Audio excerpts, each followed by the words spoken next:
व्याख्यानासाठी विचारपीठावर असणारे आणि समोर असणारे सगळे मान्यवर सगळ्यात आश्वासक हे आहे की सभागृह ओसंडून भरून वाहत आहे आणि लोकांना ऐकावंसं वाटतं. ही फारच अत्यंत आश्वासक आणि महत्वाची गोष्ट आहे. मला एकदम आठवलं, दाभोलकरांना मी काही वर्षांपूर्वी जेव्हा ते जाण्यापूर्वी त्यांना असं म्हटलं की डॉक्टर, अनेकदा असं वाटतं की आपण एवढं बोलतो पण तरीही बदल होत नाही.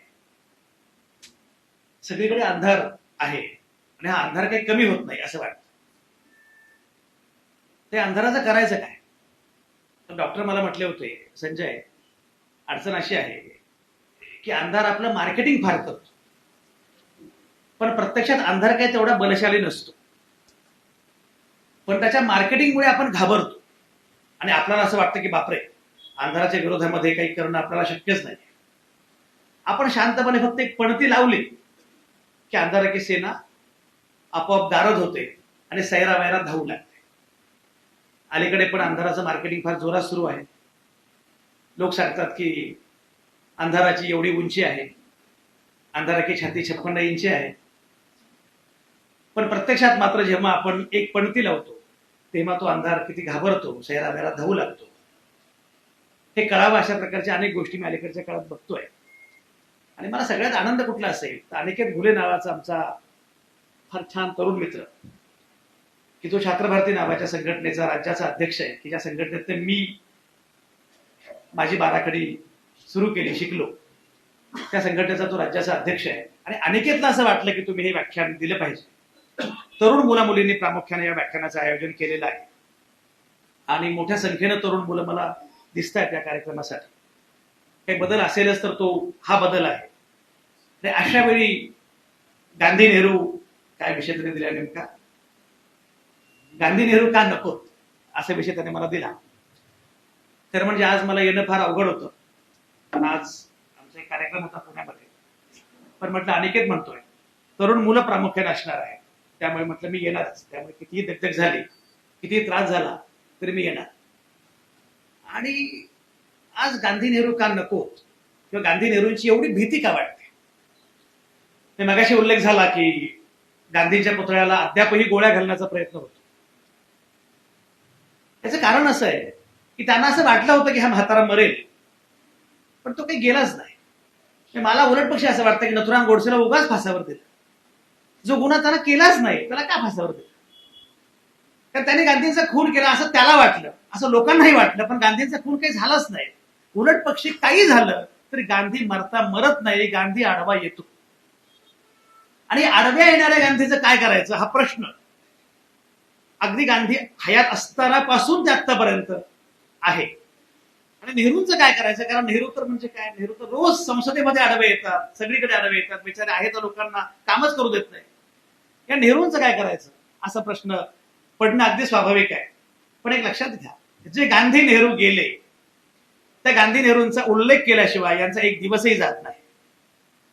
आणि ज्या महापुरुषांचं नाव हे प्रत्यक्षात घेतात, असं दाखवतात, त्यांचं नावही त्यांना घेता येत नाही. हे किती वाईट आहे. म्हणजे यासारखी वाईट स्थिती कोणाची असू नये. ते परदेशात गेल्यानंतर सुद्धा त्यांना गांधींचंच नाव घ्यावं लागतं. परदेशात गेल्यानंतर सुद्धा हा भारत गांधींचाच आहे हे सांगावं लागतं, असं लोकही म्हणतात आणि त्यांनाही मान्य करावं लागतं. ही स्थिती त्यांच्यावर जी काही आलेली आहे त्याची मला दया येते आणि कीव येते. आणि मला असं वाटतं की आपल्याकडे हा जो वारसा आहे, तो वारसा काय आहे ते नीटपणे समजून घेतलं पाहिजे. त्यांना गांधी नेहरू का नको हे नीटपणे समजून घेतलं पाहिजे. आणि हा वारसा समजून घेताना आपला आरसा असा का आहे हे पण नीटपणे समजून घेतलं पाहिजे. संगमनेरमध्ये मी बऱ्याच दिवसांनी आलोय खरं म्हणजे, कारण खूप संगमनेरमध्ये व्याख्यानं दिलेत मी, खूप सगळे माझे मित्र आहेत. आणि मला नेहमी असं वाटतं की ज्या गावांमध्ये चळवळीचं अगदी माहेर आहे किंवा जिथे काहीतरी घडू शकतं, लोक ऐकतात, विचार करतात, अशी जी मोजकी किंवा महत्वाची गावं आहेत, महत्वाची शहर आहेत, त्यापैकी संगमनेर एक आहे. राष्ट्रसेवा दल, छात्र भारती, परिवर्तनवादी सगळ्या चळवळी यांची लेगसी वारसा असणारं असं हे गाव आहे. त्यामुळे या गावामध्ये हे सगळं सांगणं आणखी जास्त महत्वाचं आहे. पण तुम्हाला मी सांगतो, मुळामध्ये आजचं राजकारण आणि एकूण लोकशाहीचं काय करायचं असा प्रश्न अनेकांना पडत असतो. अशा वेळी मला कायम वाटत आलेलं आहे की आपला वारसा एवढा मोठा आहे की तोच वारसा काय आहे तो नीटपणे समजून घेतलं पाहिजे. मध्यंतरी मला कोणीतरी असं म्हटलं की तुम्ही गांधी वगैरे सांगता ते बरोबर आहे, पण एवढं सोपं आहे का गांधी सांगणं आजच्या कालखंडामध्ये? आजच्या कालखंडामध्ये इकडे ट्रम्प आहेत, पुतीन आहेत, जिनपिंग आहेत, आता आपल्याकडे कोण आहे हे सांगण्याची आवश्यकता नाहीये. अशा काळामध्ये गांधींचा विचार किती महत्वाचा आहे, अशा कालखंडामध्ये गांधी पटणं, गांधी लोकांनी स्वीकारणं किती शक्य आहे? मी त्यांना असं म्हटलं की लक्षात घ्या, 2 महायुद्धांच्या दरम्यानच्या कालावधीमध्ये जेव्हा गांधी नावाचा माणूस भारताचं नेतृत्व करत होता, तेव्हा त्या कालावधीमध्ये हिटलर होता आणि त्याच कालावधीमध्ये मुसोलिनी पण होता. हिटलर आणि मुसोलिनी आणि गांधी हे तिघही समकालीन, पण तिघांचाही प्रवास साधारणपणे सारखा. म्हणजे 1915 मध्ये मोहनदास करमचंद गांधी नावाचा माणूस आफ्रिका सोडून भारतामध्ये येतो. हिटलर नावाचा माणूस हा जर्मनीमध्ये साधारणपणे 1912च्या सुमारास राजकारणामध्ये येतो. मुसोलिनी इटलीमध्ये 1913च्या सुमारास राजकारणामध्ये येतो. साधारणपणे सारखाच कालखंड आहे. इकडे गंमत बघा, 1924 मध्ये महात्मा गांधी बेळगाव काँग्रेसचे अध्यक्ष होते. तिकडे 1921 मध्ये हिटलर त्यांच्या देशाचा नेता होतो, मुसोलिनी त्यांच्या पक्षाचा नेता होतो. एवढंच नव्हे, तिघही कम्युनिकेटर, लेखक, तिघांची आत्मचरित्र आली एकाच कालावधीमध्ये. गांधी के सत्याचे प्रयोग ज्या कालावधीमध्ये आलं त्याच कालावधीमध्ये हिटलरचं माइंड काम आलं. त्याच कालावधीमध्ये मुसोलिनीचं माय ऑटोबायोग्राफी हे आत्मचरित्र आलं. हा सगळा प्रवास एकच होता, तरीही तिकडे हिटलर होता, तिकडे मुसोलिनी होता, इकडे मात्र मोहनदास करमचंद गांधी होता. त्यामुळे हाच कालखंड जेव्हा जगभरामध्ये हिटलर मुसोलिनी वाढतात, हाच कालखंड महात्मा गांधींच्या पुनरुत्थानासाठी, पुनर्जन्मासाठी सर्वोत्तम असतो. आणि म्हणून मला असं वाटतं, तुम्हाला सांगू का, मी खरोखरच केवळ तुमच्याशी बोलतोय म्हणून नाही, मला निराश अजिबात वाटत नाही. मला लोक विचारतात की तुम्हाला त्रास होत नाही का की या कालखंडात आपण का जन्मलो? म्हटलं मला फार भारी वाटतं. एवढ्या चॅलेंजिंग कालखंडात मी काम करतोय, एवढ्या आव्हानात्मक कालखंडामध्ये मी आहे, एवढ्या आव्हानात्मक काळामध्ये मी बोलतोय, लिहितोय, मांडतोय, संपादक आहे, सगळं छान असतं, गुढी गुढी असतं, तर मग काय मजा आहे? या प्रकारे काहीतरी घडणं हे अत्यंत छान आहे. आणि म्हणून मला असं वाटतं की हा कालखंड, हा गांधींसाठी, हा कालखंड नेहरू समजून घेण्यासाठी, तोच विचार पुढे नेण्यासाठी अत्यंत आवश्यक आहे आणि अत्यंत महत्वाचं आहे. गांधींचं भय काही आज वाटत नाही. मी मगाशी म्हटल्याप्रमाणे गांधी जेव्हा आफ्रिकेतनं भारतामध्ये आले आणि भारतामध्ये आल्यानंतर अनेकांना तोपर्यंत गांधींचा फारसा अंदाज नव्हता. बरं, गांधींची गंमत अशी आहे, म्हणजे तुम्ही जर गांधींचं व्यक्तिमत्व बघितलं, मागे मी एका भाषणात सांगितलं होतं की लॉर्ड माउंटबॅटन नावाचा माणूस जेव्हा भारतामध्ये आला तर त्याचं काम काय होतं? भारताला स्वातंत्र्य देऊन टाकायचं. कारण तेव्हा इंग्लंडला हे कळालं होतं की भारत नावाच्या देशाचं ओझं आता दुसऱ्या महायुद्धानंतर आपल्याला पेलवत नाही, स्वातंत्र्य देऊन टाका. पण हे माउंटबॅटनच का आले? तर तेव्हा ऍटली पंतप्रधान होते आणि ऍटली हे तसे फार प्रभावी नेते नव्हते. तर ऍटलींना असं वाटलं की समजा स्वातंत्र्य भारताला आपण दिलं तर चर्चा अशी होईल, टीका अशी होईल की जे साम्राज्य आम्ही मिळवलं ते तुम्ही गमावलं. आणि तेव्हा विरोधामध्ये कोण नेता होता? चर्चिल. चर्चिल सारखे नेते प्रचंड टीका करतील, म्हणून कोणीतरी मध्यस्थ पाहिजे. मध्यस्थ कोण? माउंटबॅटन. बरं, हा माउंटबॅटन थेटपणे राणीचा नातेवाईक, त्यामुळे माउंटबॅटन येईल. माउंटबॅटनच्या काठीनं आपण हे सगळं करूया आणि नामानिराळे होऊया. म्हणून माउंटबॅटनला सांगितलं की तू जायचंस आणि सगळं जे काही स्वातंत्र्य भारताला द्यायचं ते द्या, सगळा तो स्वातंत्र्य करा, सगळ्या गोष्टी करा आणि परत द्या. बरं, माउंटबॅटनला तोपर्यंत भारत काय फारसा माहिती नव्हता. माउंटबॅटन हा नेव्ही मधला मोठा उत्तुंग असा ऑफिसर, छान शाही जीवनशैली जगणारा माउंटबॅटन, लेडी माउंटबॅटन दोघे अशा प्रकारचे. पण तेव्हा काही व्हॉट्सअप नव्हता, व्हिडिओ व्हिज्युअल्स वगैरे फारसे नव्हते. आता कसं की आता नेता माहिती असतो. डोनाल्ड ट्रम्पला आपण भेटलो नाही तरी तो किती मूर्ख आहे हे रोज कळत असत. जवळचे कळत नाही हा फक्त वेगळा भाग आहे, पण ते कळत असतं की डोनाल्ड ट्रम्प असे आहेत. पूर्वी असं काही माहिती नसायचं, म्हणजे फक्त चर्चा असायची की बापरे असं काहीतरी आहे, असा कोणीतरी माणूस आहे की जो फार महत्वाचा आणि मोठा माणूस. माउंटबॅटनला सांगितलं होतं येतानाच एक लक्षात ठेव की ते पंडित नेहरू हा महत्वाचा माणूस आहे आणि अत्यंत बुद्धिमान स्कॉलर माणूस आहे, त्याच्याशी जरा नीट डील करा. तिथे सरदार वल्लभभाई पटेल हे श्रूड पॉलिटिशियन आहे, त्यांना राजकारणातलं नीट मुत्सद्देगिरी समजते, त्यामुळे व्यवस्थित देईल. बॅरिस्टर जीना एका वेगळ्याच मोडमध्ये आहे, त्यांना खुबीनं आणि सोयीनं वापरून घ्यायचं, पण तेही एवढे सोपे नाही. आणि सगळ्यात भयंकर आहेत महात्मा गांधी. या माणसापासून सावध राहा. आता याला असं वाटलं की महात्मा गांधी काहीतरी भयंकर तगडा नेता असणार. हे आले भारतामध्ये, सगळ्यांच्या गप्पा सुरू झाल्या, सगळ्यांशी बोलणं सुरू झालं. आणि बोलणं सुरू असताना पहिल्यांदा ते सरदार वल्लभभाई पटेलांना भेटले. सरदार वल्लभभाई पटेल अत्यंत मुत्सद्दी अशा प्रकारचे नेते, त्यांचं काही असं ग्लॅमर नव्हतं पण मुत्सद्दी नेते. म्हटलं अरे वा. मग जिनांना भेटले, पण नेहरूंना भेटले. नेहरूंना भेटल्यावर तर ते प्रभावित झाले, भारावून गेले. अरे बापरे, एवढा स्कॉलर माणूस. त्यांना असं वाटलं की तिघही ज्यांचा उल्लेख करतात तो महात्मा गांधी काय असेल. म्हणजे मला गांधींना भेटायचं. तर गांधी काही इकडे येण्याची शक्यता कमी आहे, तुम्हाला त्यांच्या आश्रमात जावं लागेल. म्हणजे हरकत नाही. म्हणजे महात्मा गांधींना भेटायचं, याने होमवर्क केला, तयारी केली आणि तयारी करून ते महात्मा गांधींना भेटायला म्हणून असे आश्रमात आले. आश्रमात आल्यानंतर सांगितलं, विचारलं की कुठे आहेत महात्मा गांधी. ते म्हणजे या कुटीमध्ये असतात, त्या झोपडीत तुम्ही जा. म्हणजे झोपडीत बिचारा आपला तो माउंट बॅटन एवढा उंच खाली असं वाकून बिचारे ते आले. आणि तर तिथे एक गृहस्थ झोपलेले आणि त्यांच्या पोटावर कुठेतरी मातीचा लेप लावत होत, मड थेरपी असं काहीतरी सुरू होतं. त्यांनी विचारलं की ते महात्मा गांधी कुठे असतात. ते थेरपी करणाऱ्या माणसाने म्हटलं हेच महात्मा गांधी. हे महात्मा गांधी. मग मला जरा बोलायचं. तर महात्मा गांधींनी पाठीवर लिहिलं, माझे आज मौन व्रत आहे. तो म्हटला काही या लोकांनी त्यांना असं लिहिलंय की यांनी करणी वगैरे केली की काय. नेहरूंसारखा एवढा मोठा स्कॉलर या माणसाच्या प्रभावाखाली गेला कसं काय असेल. जे माउंट बॅटन तेव्हा असं म्हणाले की या महात्मा गांधींच्या प्रभावाखाली लोक जातात, त्यांनी करणी केली की काय, असं काय यांच्यामध्ये आहे. तेच माउंट बॅटन जेव्हा गांधी गेले तेव्हा तिथे होते, तेव्हा तेच माउंट बॅटन लिहितात की मला गांधींसारखं जगता कधी झालं नाही, पण गांधींसारखं मरता आलं तरी सुद्धा माझं आयुष्य धन्य. आणि बघा, योगायोगाने माउंट बॅटन गेले सुद्धा अशाच प्रकारे. इंग्लंड आयर्लंड जो काही असंतोष होता, त्या सगळ्या आक्रमक दहशतवाद्यांनी जो काही हल्ला केला त्यामध्येच माउंट बॅटन गेले. माझा मुद्दा असा की गांधींची ओळख, गांधी पटणं कळणं फार सहजपणे शक्य नव्हतं.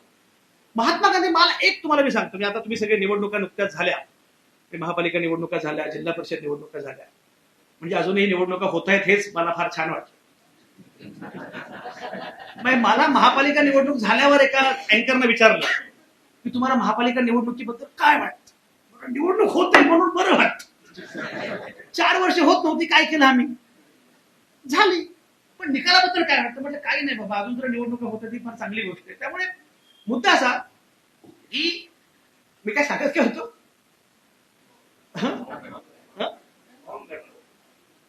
नाही माउंट बॅटन नाही, नक्की पुढचा मुद्दा होता काहीतरी निवडणुकीच्या मध्ये, महापालिका निवडणुकांबद्दल मी गेलो.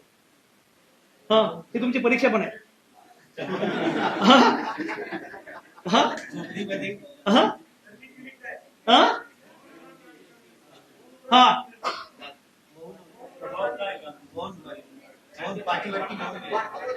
पाठीवर लिहिलं, ठीक आहे. नाही हा एनिवे, तर वेगळं हा ठीक आहे.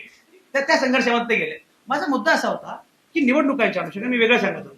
माझा मुद्दा असा होता की तुम्ही कल्पना करा, निवडणुकीमध्ये समजा मला उभं राहायचंय, महापालिका निवडणूक, जिल्हा परिषद निवडणूक, मला उभं राहायचं. मला किमान 10-15 वर्ष काम करावं लागेल. साधा मला नगरसेवक व्हायचंय, नगराध्यक्ष इथे बसलेले, समजा मला साधा नगरसेवक व्हायचं. नगरसेवक होण्यासाठी सुद्धा किमान 15-20 वर्ष काम केलं पाहिजे की नाही. माझं गाव आहे करमाळा तालुक्यामध्ये, सोलापूर जिल्ह्यामध्ये, केतूर नावाचं.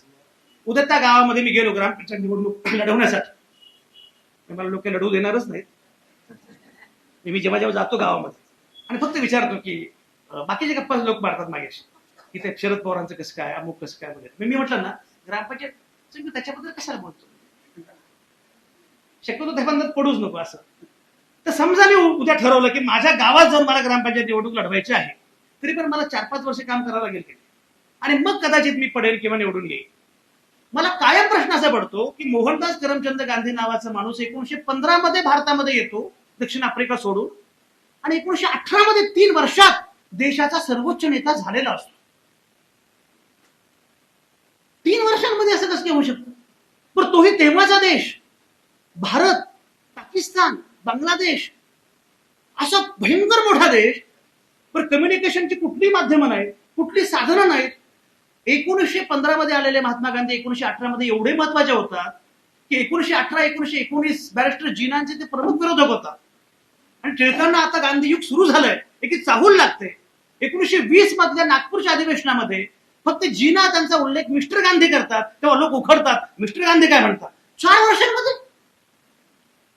आणि 1924 मध्ये मोहनदास करमचंद गांधी बेळगाव काँग्रेसचे अध्यक्ष होतात, जे अध्यक्षपद लोकमान्यांना आयुष्यात कधी मिळालं नाही.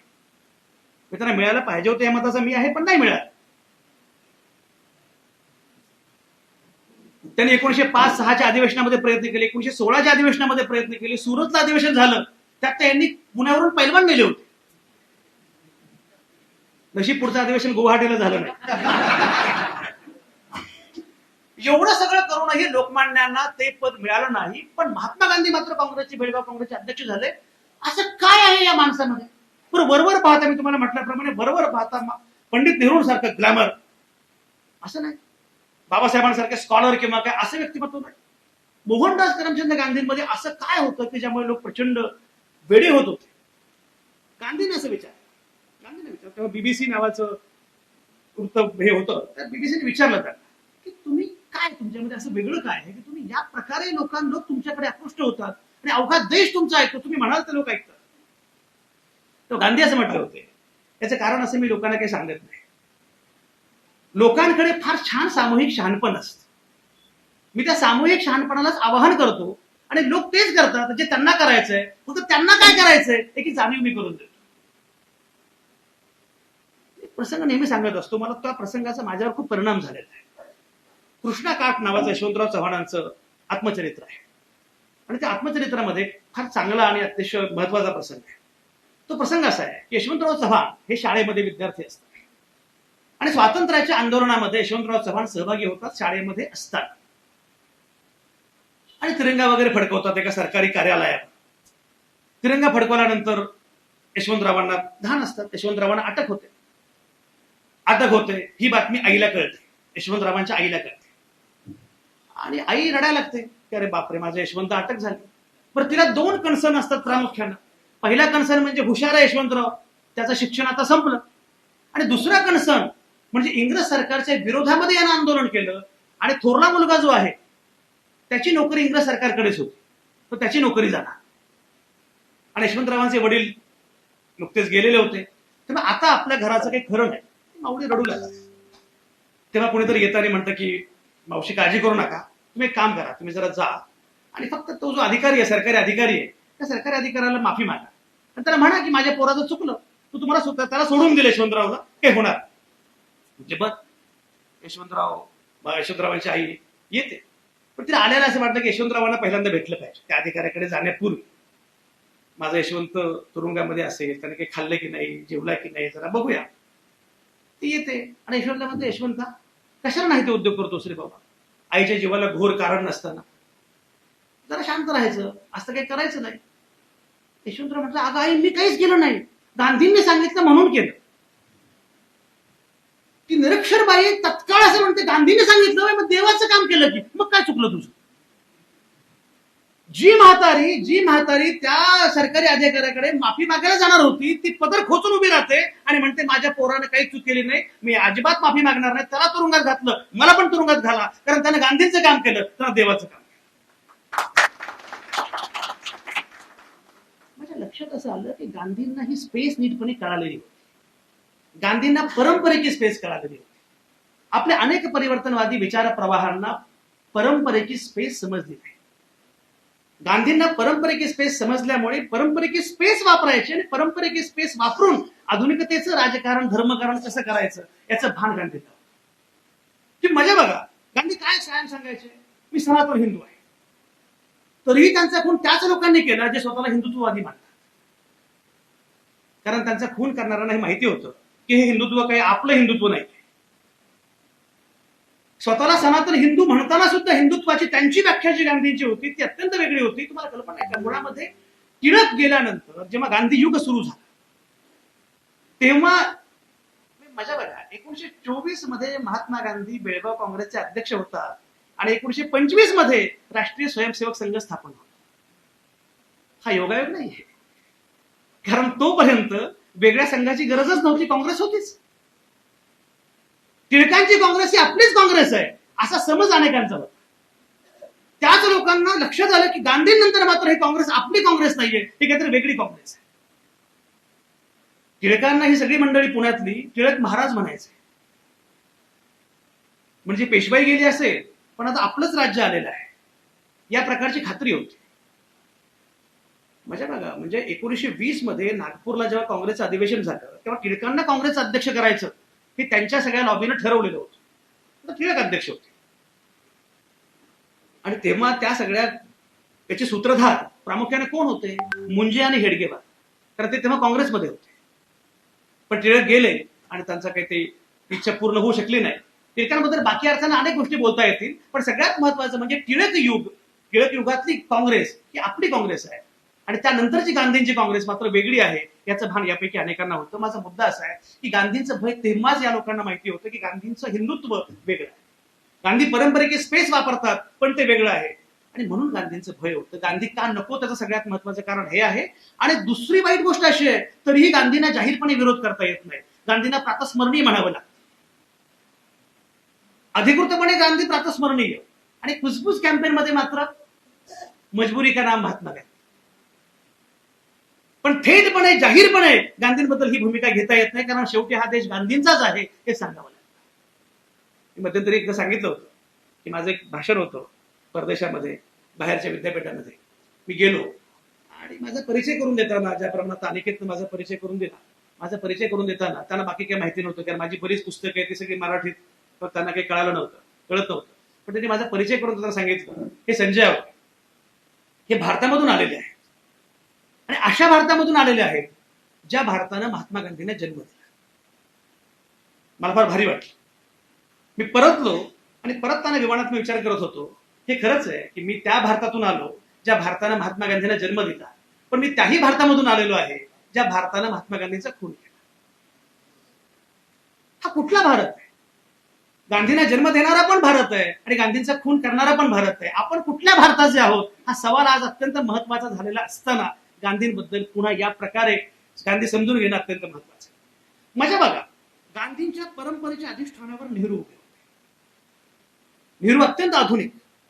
गांधी आणि आंबेडकर यांच्यामध्ये मतभेद होते का? तर खूप मतभेद होते, तीव्र मतभेद होते. पण त्याच्याहून अधिक तीव्र मतभेद खरं म्हणजे गांधी आणि नेहरू यांच्यामध्ये होते. पण तरी सुद्धा गांधींना माहिती होतं की शेवटी नेहरू हाच या देशाचं नेतृत्व करण्यासाठी अत्यंत पात्र नेता आहे. खरं म्हणजे गांधी आणि नेहरू यांच्यामध्ये वरवर पाहता साधर्म्याचे काही मुद्दे दिसतात का? हो, वरवर पाहता.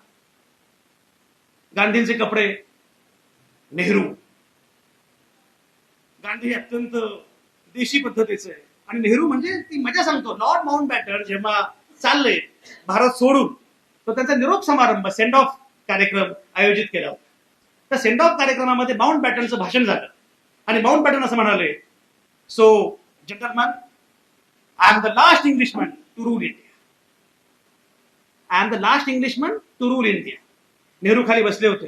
नेहरू हसत हसत गमतीने म्हणाले, no, I am the last Englishman to rule India. एका अर्थाने इंग्रजी वातावरणामध्ये, इंग्रजी वर्तुळामध्ये युरोपियन, अमेरिकन अशा प्रकारच्या साहित्याने घडवलेले नेहरू पूर्णपणे सगळे बदल. गांधींची शैली वेगळी, नेहरूंची शैली वेगळी, पण तरीही गांधींना हे माहिती होतं की हा सगळा वारसा नेहरूच पुढे नेऊ शकतात. याचं सगळ्यात महत्वाचं कारण काय असेल? आपल्याकडे अलीकडे फार लोकांना त्रास होतो की पण ते सरदार वल्लभभाई पटेलच पहिले पंतप्रधान व्हायला पाहिजे होते. तुला कोणी विचारलंय? प्रश्न काँग्रेसचा होता, त्यांना ठरवायचं होतं. पण यापैकी अनेकांना, मी नेहमी सांगतो, यापैकी अनेकांना हे माहिती नसतं की पहिली सार्वत्रिक निवडणूक झाली 1952ला आणि सरदार वल्लभभाई पटेल गेले 1950ला. पण तरीही या प्रकारच्या गोष्टी सुरू असतात. पण मुळामध्ये नेहरूंना करण्यामागची सगळ्यात महत्वाची भूमिका काय असेल, महत्वाचं कारण काय असेल? नेहरूंकडे असणारी वैचारिक स्पष्टता आणि वैचारिक बैठक. एक लक्षात घ्या, एक वेळ गांधी आमचे, गांधी प्रातस्मरणीय असं हे लोक म्हणू शकतात. डॉक्टर बाबासाहेब आंबेडकरांचं अपहरण करण्याचा प्रयत्न करू शकतात की जय बाबासाहेब आंबेडकर जेव्हा राज्यघटनेची निर्मिती करत होते तेव्हा या जातीच्या माणसाला राज्यघटनेची निर्मिती करण्याचा अधिकार आहे का, असा प्रश्न जे लोक अग्रलेखांमधून विचारत होते ते लोक आज बाबासाहेब आमचे. रामचंद्र गुहांचा खूप महत्वाचा निबंध आहे, हुज आंबेडकर बिच आंबेडकर. पण ते अपहरण करण्याचा प्रयत्न पण जे लोक करतात ते आंबेडकर पण आमचे म्हणू शकतात, ज्या बाबासाहेबांनी एका अर्थानं हिंदू धर्मामधून एवढा मोठा समूह वेगळा केला तरीही ते बाबासाहेब आमचे. पण सनातन हिंदू म्हणणारे गांधी मात्र आमचे वाटत नाही. आणि त्याहीपेक्षा नेहरू तर अजिबातच आपले नेहरूंबद्दल तर शक्यच नाही. याचं कारण नेहरूंची वैचारिक स्पष्टता. डिस्कवरी ऑफ इंडिया नावाचं नेहरूंचं अतिशय गाजलेलं पुस्तक आहे. 1942 ते 45 याच कालावधीमध्ये तुमच्याच अहमदनगरच्या तुरुंगामध्ये ते पुस्तक भुईकोट किल्ल्यावर त्याने ते पुस्तक लिहिलं. आणि ती गंमत आहे, म्हणजे ही माणसं काय थोर होती बघा. म्हणजे नेहरूंना परिस्थिती लोक विचारायचे तुम्ही काही नवीन पुस्तक काय, तर नेहरू म्हणायचे खूप दिवस तुरुंगात नाही गेलो त्यामुळे एकांत नाही मिळाला.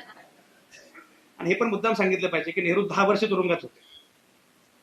त्या 4 वर्षांच्या कालावधीमध्ये डिस्कवरी ऑफ इंडिया हे पुस्तक वाचणं किती लोकांना शक्य मला माहिती नाही, सहज हातात घेऊन चाळा. तुमच्या लक्षात येईल की तुरुंगामध्ये संदर्भाची चिठ्ठी सुद्धा हातामध्ये नसताना भारताचा एवढा मोठा पैस मांडणं ही किती कठीण आणि क्लिष्ट अशी गोष्ट आहे. त्या माणसाला सहजगत्या ते केलं. आणि पुन्हा ते लिहिल्यानंतर वाचणारे कोण होते, पहिली कॉपी वाचली कोणी, मौलाना आझाद. ही भारताची सगळी गंमत आहे. पण नेहरूंचं वैशिष्ट्य, नेहरू त्या डिस्कवरी ऑफ इंडिया जे पुस्तक आहे त्यामध्ये सुरुवातीच्याच पहिल्या पानांमध्ये असं म्हणतात की खरं म्हणजे मला हिटलरनं बोलावलं होतं की माझा देश बघायला या. मुसोलिनी पण मला म्हणाला की माझा देश बघायला या.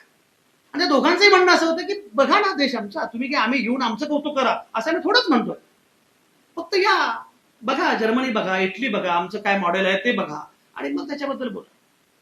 नेहरू पुढे असं म्हणतात की मी कदाचित गेलोही असतो, मी काय बोललो ते लोक विसरले असते किंवा लोकांना कळालं नसतं, पण हिटलर मुसोलिनी सोबतचे माझे फोटो मात्र लोकांपर्यंत पोहोचले असते. आणि काही झालं, कारण एक लक्षात असाच प्रयत्न त्यांनी टागोरांबद्दल केला होता. टागोरांना बोलावलं आणि नंतर टागोर ज्या प्रकारे वापरले गेले, नेहरूंना हे अत्यंत नीटपणे भाव. नेहरूंच्या सगळ्या साहित्यामध्ये, नेहरूंच्या सगळ्या तुम्ही गंमत बघा, 1952 मध्ये जेव्हा पहिली निवडणूक झाली, डॉक्टर तांबे तुम्ही लक्षात घ्या, म्हणजे नेहरू, मला नेहमी असं वाटतं इथे समाजवादी खूप लोक आहेत आणि आजच्या सगळ्या अपराधाचे सगळे खरे सूत्रधार हे लोक आहेत, सगळे समाजवादी. मी तुम्हाला सांगतो, नाही अक्षरशः म्हणजे समाजवाद्यांना आजच्या घटनेबद्दल बोलण्याचा अधिकारच नाही. मला संताप होतो, संतापाचा कडेलोट होतो. तुम्हाला माहित आहे का, नेहरूंच्या सगळ्या पुस्तकांचा अनुवाद केला समाजवाद्यांनी, पण नेहरू यांना कधीच कळले नाही.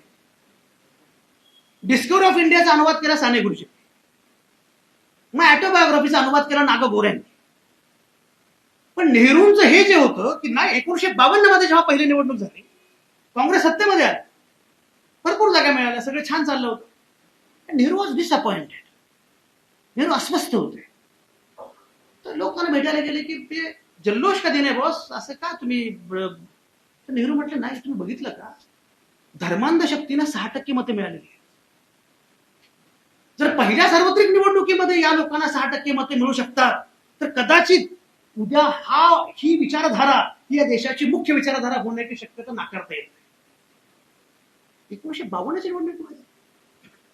आणि पुढे काय घडलं, 64ला माझे नेहरू गेले आणि 67ला या देशामध्ये 9 राज्यांमध्ये बिगर काँग्रेस सरकार आले. ते येऊ द्या, त्यातल्या 5 सरकारांमध्ये जनसंघ सहभागी झालेला होता आणि सोबतीला समाजवादी होते. पण कल्पना, उत्तर प्रदेशमध्ये वगैरे, अरे संबंध आहे का तुमचा काही, या लोकांचा काही संबंध होता.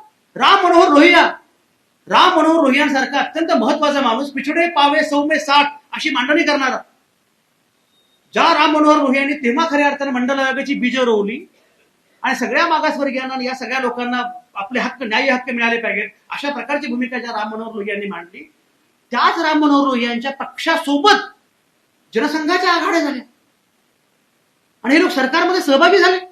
बिहारमध्ये, उत्तर प्रदेशमध्ये. आज तर उत्तर प्रदेश हा जणू काही भाजपचा गडच आहे आणि कधी त्यांचा काही संबंध नव्हता हे पटू नये अशी अवस्था. पण उत्तर प्रदेशमध्ये ही वेळ आणली कोणी, तेव्हा यांच्याकडे कुठलाही चेहरा नव्हता, यांच्याकडे चेहरे तुमचेच होते. चरणसिंग असतील किंवा सगळे चेहरे होते, पण या चेहऱ्यांचा उपयोग करून जनसंघानं, एक लक्षात घ्या, यांचं वैशिष्ट्य, आणि हे नेहरूंनी तेव्हा म्हटलं होतं, हे लोक चंचू प्रवेश करतात. भाजपसोबत भाजपबद्दल काही बोलू शकत नाही, कारण जनसंघाला पहिल्यांदा मंत्रालय तुम्हीच दाखवलं. उत्तमराव पाटील वगैरे मंत्री कसे काय झाले, ती क्षमता होती, हिंमत होती, पण झालं. जनसंघाला सोबत घेतलं. एक लक्षात घ्या, म्हणजे इमॅजिन, मला अनेकदा इतिहास वाचतो, मला थक्क होतो, मी दुःख होतं मला. जनता पक्षाचा प्रयोग झाला. म्हणजे बघा, जनता पक्षाच्या प्रयोगामध्ये प्रामुख्याने कोण होतं? जयप्रकाश नारायण. जयप्रकाश नारायण हे जनता पक्षामध्ये सगळ्यात प्रमुख होते आणि जयप्रकाश नारायणांमुळे संपूर्ण क्रांती, इंदिरा हटाव वगैरे सगळं झालं. पण जेव्हा जनता पक्ष गेला तेव्हा जनता पक्षाचा वारसा भारतीय जनता पक्षाने घेतला. मुळामध्ये जनता पक्षामध्ये या संघाला घेणं ही केवढी मोठी चूक होती हे तुमच्या लक्षातच आलं नाही. नेहरूंना हे भान अत्यंत नीटपणे होतं. आणि म्हणून नेहरू मगाशी म्हटल्याप्रमाणे नेहरूंना हे इतकं नीटपणे भान होतं की काही झालं तरी सुद्धा अशा प्रकारच्या गोष्टींसोबत कधी आघाडी होणार नाही, हे भान नेहरूंचं होतं. आणि म्हणून मी म्हटल्याप्रमाणे नेहरूंची भीती वाटते, म्हणून मी म्हटल्याप्रमाणे गांधींची भीती वाटते. गांधींचं परंपरेचा अवकाश आणि नेहरूंनी त्या परंपरेच्या अवकाशावर आधुनिक भारताला घातलेली, आधुनिक आकाशाला घातलेली गवसणी, हा सगळा नीटपणे पाहिल्याशिवाय आपल्याला या लोकांचं मोठेपण कळत नाही. मी तुम्हाला सांगू का, मला लोक विचारतात, समजा गांधी नसते तर स्वातंत्र्य मिळालं नसतं का? म्हटलं गांधी नसते तरी स्वातंत्र्य मिळालंच असतं, त्याच वेळी मिळालं असतं. स्वातंत्र्य गांधींमुळेच मिळालं, फार लवकर मिळालं वगैरे असं काही मला वाटत नाही. पण जर गांधी नसते तर हा देश तो देश नसता जो आज आहे. मी नेहमी सांगतो, गांधींनी स्वातंत्र्याच्या युद्धामधून अन्य काय केलं असेल नसेल मला माहिती नाही, पण गांधींनी हा राष्ट्रवाद जन्माला घातला. त्याला विचारलं गेलं असं की तुम्ही असं का करत नाही, तुम्हाला लढा तीव्र करायचा असेल तर it is do one thing, तुम्ही असं सांगा लोकांना की ख्रिश्चनांना आपण भाकलून देऊ. हे सोपं आहे ना, म्हणजे हिंदू मुस्लिम एकवटतील आणि ख्रिश्चनांच्या विरोधामध्ये उभे राहतील. गांधी म्हटले, स्वातंत्र्याचं आंदोलन जर ख्रिश्चन विरोधी उभं राहिलं तर जन्मणारा देश सुद्धा धर्मावर उभा राहील. चले जावच्या आंदोलनामध्ये सुद्धा जे गांधींचं भाषण आहे, त्या भाषणामध्ये गांधी असं म्हणतात की ती साधी भाषा बघा, की इंग्रजांना मी चले जाव म्हणतोय, पण मी त्या इंग्रजांना चले जाव म्हणतोय त्याने अवैध पद्धतीने सत्ता काबीज केलेली आहे. सर्वसामान्य इंग्रज माणसाशी माझं काही वैर नाही, ही जी भूमिका आहे. आणि म्हणून मी असं म्हणतो की गांधींची ही भूमिका, नेहरूंनी त्या सगळ्यावर चढवलेला जो काही कळस आहे, ज्या प्रकारचा देश उभा केला, मला नेहमी असं वाटतं की जर नेहरू पहिली 17 वर्ष या देशाचे पंतप्रधान नसते तर आजचा भारत असला नसता. मोहनदास करमचंद गांधींनी स्वातंत्र्याचं आंदोलन उभं करत एक नवा राष्ट्रवाद जन्माला घातला आणि खऱ्या अर्थाने एक नवं राष्ट्र तयार झालं, म्हणून ते राष्ट्रपिता. पंडित नेहरूंनी एक आधुनिक भारत जन्माला घातला आणि म्हणून आधुनिक भारताचे जन्मदाते पंडित नेहरू. आणि या सगळ्या प्रक्रियेमध्ये अर्थातच संविधानाचे शिल्पकार डॉक्टर बाबासाहेब आंबेडकर. गांधी अधिक नेहरू अधिक आंबेडकर बरोबर भारत, या तिघांना सोबत घेतल्याशिवाय आपल्याला जाता येणार नाही. आता जाणीवपूर्वक प्रयत्न काय सुरू होते, जाणीवपूर्वक ही अलायन्स फोडण्याचा प्रयत्न सुरू आहे. आणि आपल्या लोकांना कळतच नाही. महाविकास आघाडी फुटते म्हणजे काय होतं. गांधी अधिक नेहरू अधिक आंबेडकर ही तेव्हाची महाविकास आघाडी आहे. तिघांची ही अत्यंत परस्पर पूरक वोट बँक आहे. मी मगाशी म्हटल्याप्रमाणे गांधीची वोट बँक ही परंपरेचं अधिष्ठान असणारी सर्वसामान्य माणसांची वोट बँक होती की मी हिंदू आहे आणि गांधी धर्माच्या अनुषंगाने बोलतात, धार्मिक आहे, देवाचं काहीतरी चाललंय, छान चाललंय, ओके. पण नेहरू त्याच वेळी नव्या भारताचं स्वप्न बघतात.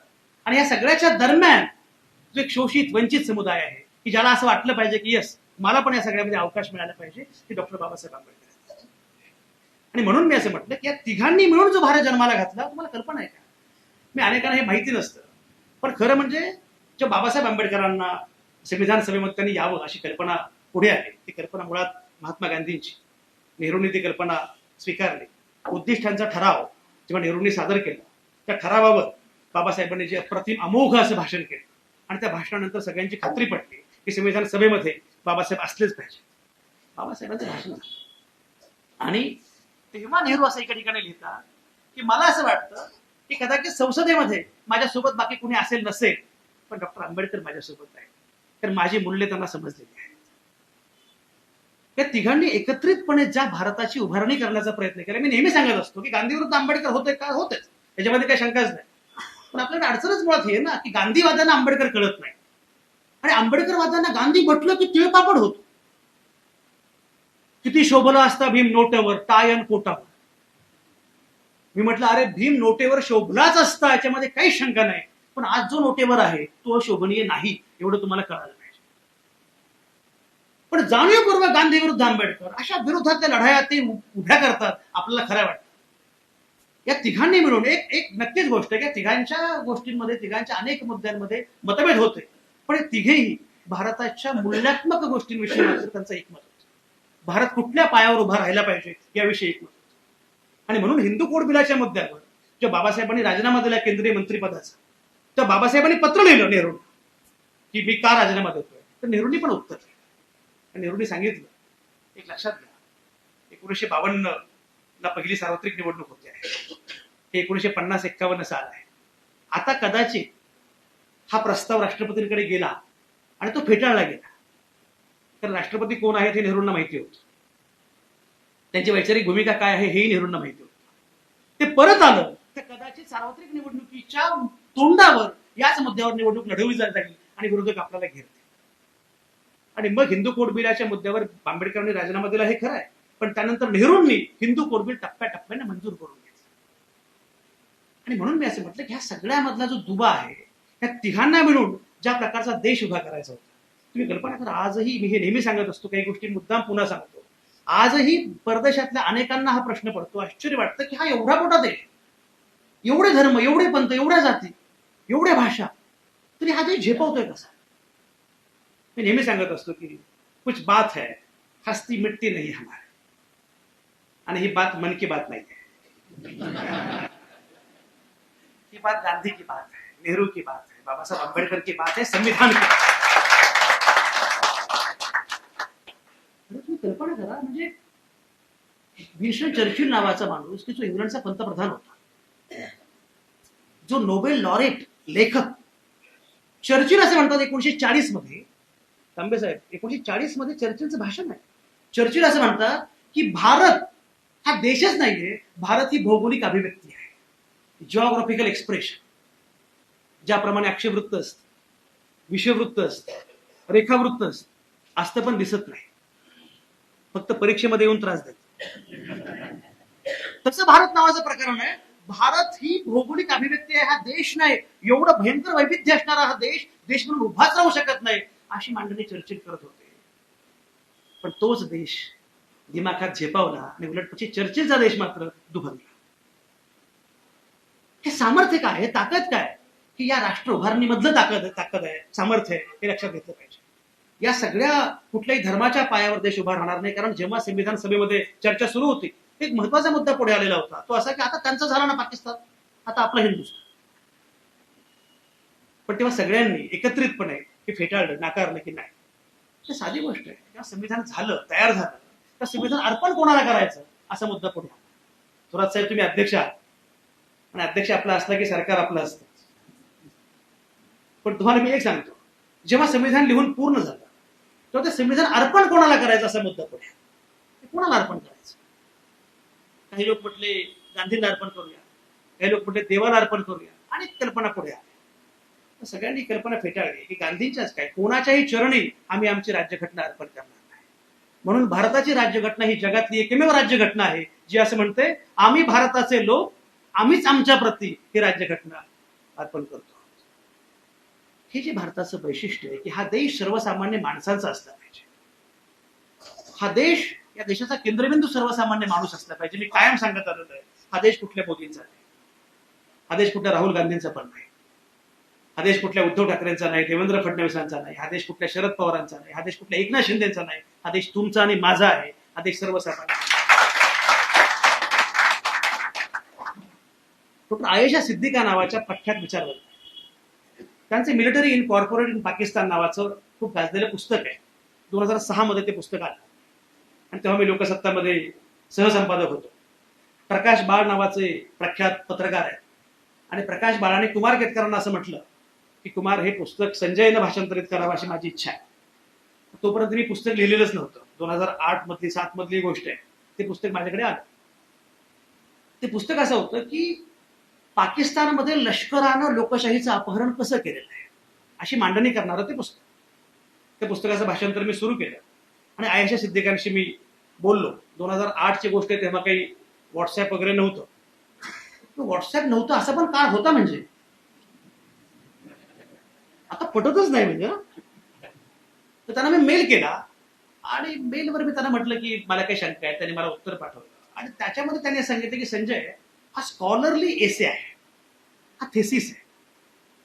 या थेसिसचा अनुवाद करताना स्वल्पविराम सुद्धा माणसा घालायचा नाही, आहे तसं लिहायचं. त्या थेसिसमध्ये ते असं म्हणतात की भारत आणि पाकिस्तान यांचा जन्म एकाच दिवशी झाला, तरीही भारताचा भारत झाला आणि पाकिस्तानचा पाकिस्तान झाला. कारण काय? त्या पुढे असं म्हणतात, त्याचं कारण असं की भारताच्या पूर्ण चर्चा विश्वाचा केंद्रबिंदू एकच होता, आम्ही भारताचे लोक, आणि पाकिस्तानच्या चर्चा विश्वाचा केंद्रबिंदू मात्र होता भारत. आणि भारतापासून भीती आहे, मग वाचलं पाहिजे. मग तारणहार कोण? आर्मी, लष्कर महत्वाचं झालं. भारत हा हिंदूंचा आहे असं म्हटलं की मग आपण मुस्लिम, मग अल्लाह महत्वाचा झाला. आणि भारतासारख्या देशाच्या विरोधामध्ये एवढं सगळं बोलायचं, आणि एवढं सगळं बोलायचं असेल, एवढं सगळं करायचं असेल, तर कुठेतरी मोठा देश आपल्यासोबत असला पाहिजे, म्हणून अमेरिका महत्वाची झाली. ते म्हणतात अल्लाह, आर्मी, अमेरिका यांच्या विळख्यामध्ये पाकिस्तान कोसळला, भारत मात्र दिमाखात छेपला. कारण भारताचा केंद्रबिंदू सर्वसामान्य माणूस होता. आणि त्या पुढे असं म्हणतात, खरं सांगू का, त्यांचं वाक्य, खरं सांगू का, पाकिस्तानला नेहरू नाहीत मिळाली, भारताला मिळाली. नेहरू जर नसते, तुम्ही कल्पना करा, स्वातंत्र्य मिळाल्यानंतर 13व्या दिवशी पंडित नेहरू आण्विक ऊर्जा महामंडळाची बैठक बोलावत होते. या प्रकारची भूमिका असणार. मला मध्यंतरी आमच्या एका नागपूरमधल्या मित्राला संगीत नाटक अकादमीचा पुरस्कार मिळाला. तर त्याला मी व्हॉट्सअपवर मेसेज पाठवला की पंडित नेहरूंनी स्थापन केलेल्या संगीत नाटक अकादमीचा पुरस्कार मिळाल्याबद्दल अभिनंदन. तुम्हाला वाटलं नुसतं अभिनंदन चाललं असतं, पूर्वार्धाची गरज नव्हती. म्हटलं हा पूर्वार्ध तुम्ही विसरला आहात, आपण सगळेच विसरलो आहोत, ही तर अडचण झाली. कल्पना करा, एकाच वेळी FTI, NDA, साहित्य अकादमी, संगीत नाटक अकादमी, सगळ्या महत्वाच्या संस्था, आर्थिक, वैज्ञानिक, औद्योगिक, या प्रकारचं जे उभं केलं, तर नेहरूंना नवीन भारत उभा करायचा. मला नेहमी असं वाटतं, तुम्ही तो काळ आठवा, तो काळ आठवा जेव्हा नेहरूंनी सूत्र घेतली पंतप्रधान पदाची. लोक म्हणतात की सरदार वल्लभभाई पटेलांनी व्हायला पाहिजे होतं, आणखी कोणी व्हायला, कोणी झालं असतं तर काही बिघडलं नसतं. सरदार वल्लभभाई पटेल सुद्धा तेवढे सक्षम होते, मुद्दा तो नाही. पण जेव्हा ही सूत्र घेतली पंडित नेहरूंनी, तेव्हाचा देश आठवा. निरक्षरता, रोगराई, बेरोजगारी, नुकतीच दंगल उसळलेली, फाळणी नुकतीच झालेली, फाळणीचे व्रण, दंगलीचे आघात, घाव. पण पंडित नेहरू नियतीशी करार करत होते, नवस्वप्न करत होते. मला नेहमी असं वाटतं की पंडित नेहरू हे एका उमेदीचं नाव आहे, हे एका आकांक्षेचं नाव आहे. त्यांनी नवा भारत घडवण्याचा, नवा भारत उभा करण्याचा प्रयत्न केला, आणि म्हणून भारत इथपर्यंत येऊन पोहोचला. खरं म्हणजे तुम्हाला सांगू का, नेहरू एवढे लोकप्रिय होते की नेहरूंच्या जागी अन्य कोणी असतं तर तो हुकुमशाह झाला असता. नेहरू भारताचे डार्लिंग होते, लोकांचे विलक्षण प्रेम होतं. म्हणजे नेहरूंची तेव्हाची भाषणं नेहरूंबद्दलची, नेहरू बसलेले आणि एक एक भाषण काय माहितीये का, नेहरूंची त्वचा म्हणजे सफरचंद फ्रीजवर ठेवल्यावर जसं वाटेल तशी आहे, इतके लोक पागल होते. असं असताना सुद्धा नेहरू मात्र कायम सावध राहिले, कारण नेहरूंना या प्रकारच्या व्यक्तिपूजेचं अत्यंत भय होतं. तुम्ही जर बघितलं, गांधी, नेहरू, आंबेडकर या तिघांनाही व्यक्तिपूजेचं भय होतं. बाबासाहेब तर जाहीरपणे असं म्हणतात की धार्मिक कारणामध्ये भक्ती एक वेळ ठीक आहे, पण राजकारणामध्ये जेव्हा भक्ती येईल तेव्हा लोकशाही धोक्यात येईल. आताच्या भक्तांकडे बघून तर अगदीच पटतं. म्हणजे मला गंमत वाटते, 1937 मध्ये, अनेकांना हे माहिती असेल किंवा मी पण पूर्वी सांगितले पण मुद्दाम सांगतो, एक कलकत्त्यातून प्रसिद्ध होणाऱ्या एका नियतकालिकेमध्ये एक लेख प्रसिद्ध झाला. आणि त्या लेखामध्ये असं म्हटलं होतं की नेहरूंवर भारताचं खूप प्रेम आहे, पंडित नेहरूंवर भारतीयांचं खूप प्रेम आहे, पण एवढं अतिरेकी प्रेम आहे की कदाचित नेहरू या देशाचे हुकुमशाह होऊ शकतात. आणि त्यामुळे नेहरूंपासून सावध राहायला पाहिजे. कुठल्याही नेत्यावर एवढं प्रेम करण्याची गरज नाही. नेहरूंबद्दल एवढा टीका करणारा लेख कोणी लिहिला असा प्रश्न अनेकांना पडला. नंतर विचारलं, मग कळलं की तो लेख खुद्द नेहरूंनीच लिहिला होता. नेहरूंना विचारलं की का रे बाबा, तुझं बरं चाललंय, तू असा का लेख लिहिला? तर नेहरू म्हटले, मला माझ्या देशातल्या लोकांविषयी खूप प्रेम आहे, त्यांचं माझ्यावर अतोनात प्रेम आहे, पण मला कायम भय आहे की जर उद्या अशा प्रकारची एखादी व्यक्ती आली आणि तिने या प्रेमाचा दुरुपयोग करून हुकुमशाहीच लादली, त्या देशाचं काय? नेहरूंचं तेव्हाचं हे वाक्य मला आत्ता का आठवते मला माहिती नाही, पण हे किती महत्वाचं आहे. त्याच कालावधीमध्ये या सगळ्या गोष्टींबद्दल अत्यंत सम्यक भान असणारे नेहरू. अनेकांना माहिती की पी शंकर नावाचा व्यंगचित्रकार, ज्यानं नेहरूंना गाढव रेखाटलं, व्यंगचित्र काढलं आणि गाढव रेखाटलं. तर ते अंक आला नेहरूंकडे. नेहरूंचा चेहरा म्हणजे गाढव. आज आपण कल्पना तरी करू शकतो, हे प्रत्यक्ष असूनही कल्पना करू शकत नाही.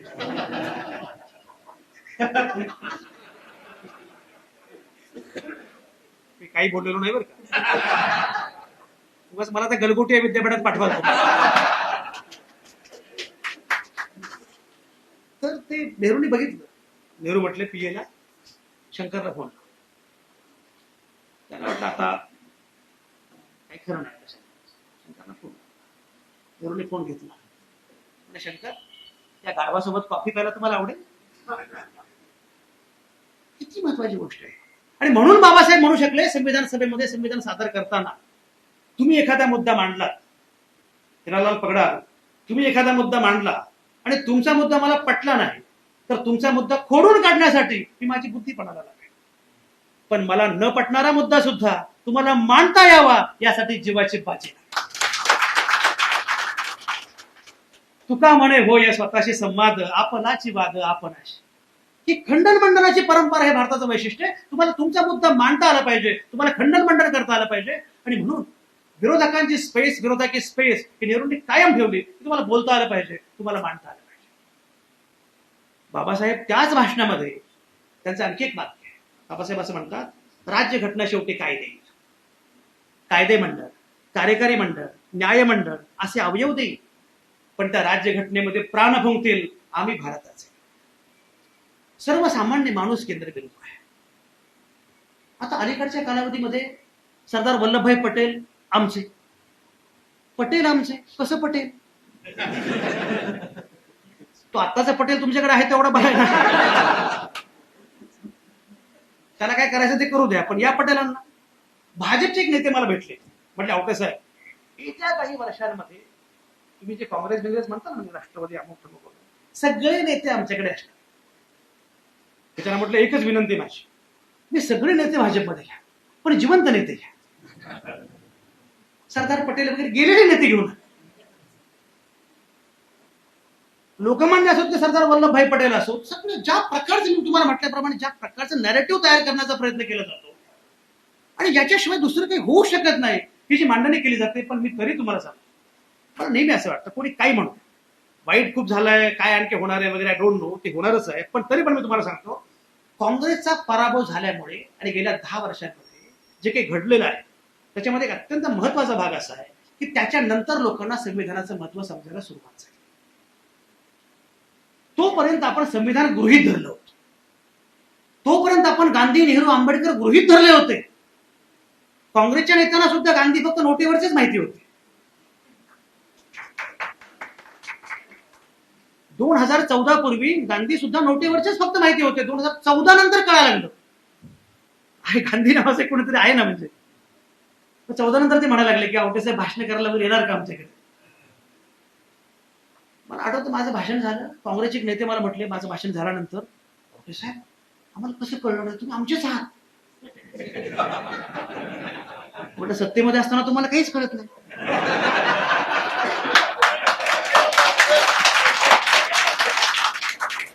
सत्ता गेल्यावर त्यांना कळालं नेहरू, गांधी, आंबेडकर वगैरे सगळे आपले आहेत. बरं एक लक्षात घ्या, सत्ता गेल्यावर कळालं बरोबर आहे, मग एक छोटी सत्ता आली ना त्यात कुणाला काही विसरले. बरं विरोधामध्ये असताना जे लोक आवटेसाहेब तुमचं भाषण आम्हाला पाहिजे आणि पुढे येऊन वगैरे, जरा थोडासा प्रयोग झाला महाविकास आघाडीचा, नंतर फोन उचलणं बंद झालं. आणखी राहिले असे सत्तेमध्ये आमचे फोन नंबर डिलीटच झाले. पुन्हा विरोधामध्ये आल्यामुळे किमान पुन्हा फोन येऊ लागले. मला का म्हणतोय लक्षात घ्या, मी ज्याप्रमाणे मागाशी म्हटलं आपलं आत्मपरीक्षण पण आपल्याला करावं लागणार आहे. एक लक्षात घ्या, हा त्यांचा विजय नाहीये, हा आपला पराभव आहे. मी ज्याप्रमाणे लक्षात घ्या, गांधींना विरोध करण्यासाठी सुद्धा गांधींचाच वापर करावा लागतो. इंदिरा गांधी हटाव म्हणणारे कोण होते? जयप्रकाश नारायण, दुसरे गांधी. जयप्रकाश नारायण हे गांधीवादी होते. इंदिरा गांधींना हटवण्यासाठी, गांधीवादी काँग्रेसला हटवण्यासाठी जयप्रकाश नारायण नावाचं काँग्रेसच आणि गांधींचंच मॉडेल वापरावं लागलं. आणि 2014 मध्ये तुमच्या जिल्ह्यातलं मॉडेलच आहे. म्हणजे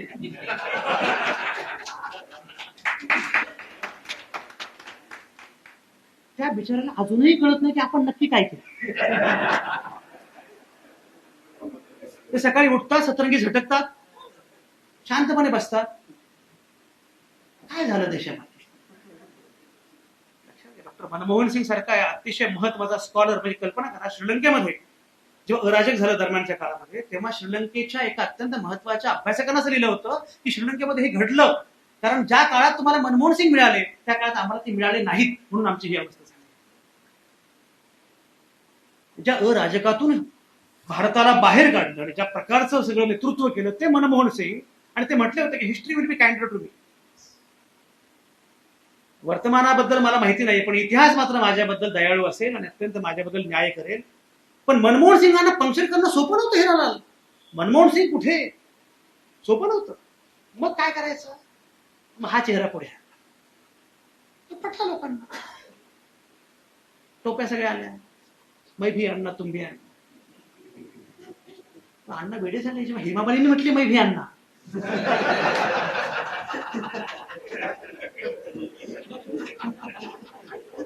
आणि त्या मी एक लक्षात घ्या, हे वाक्य मी तुम्हाला अत्यंत जबाबदारीने उच्चारतोय.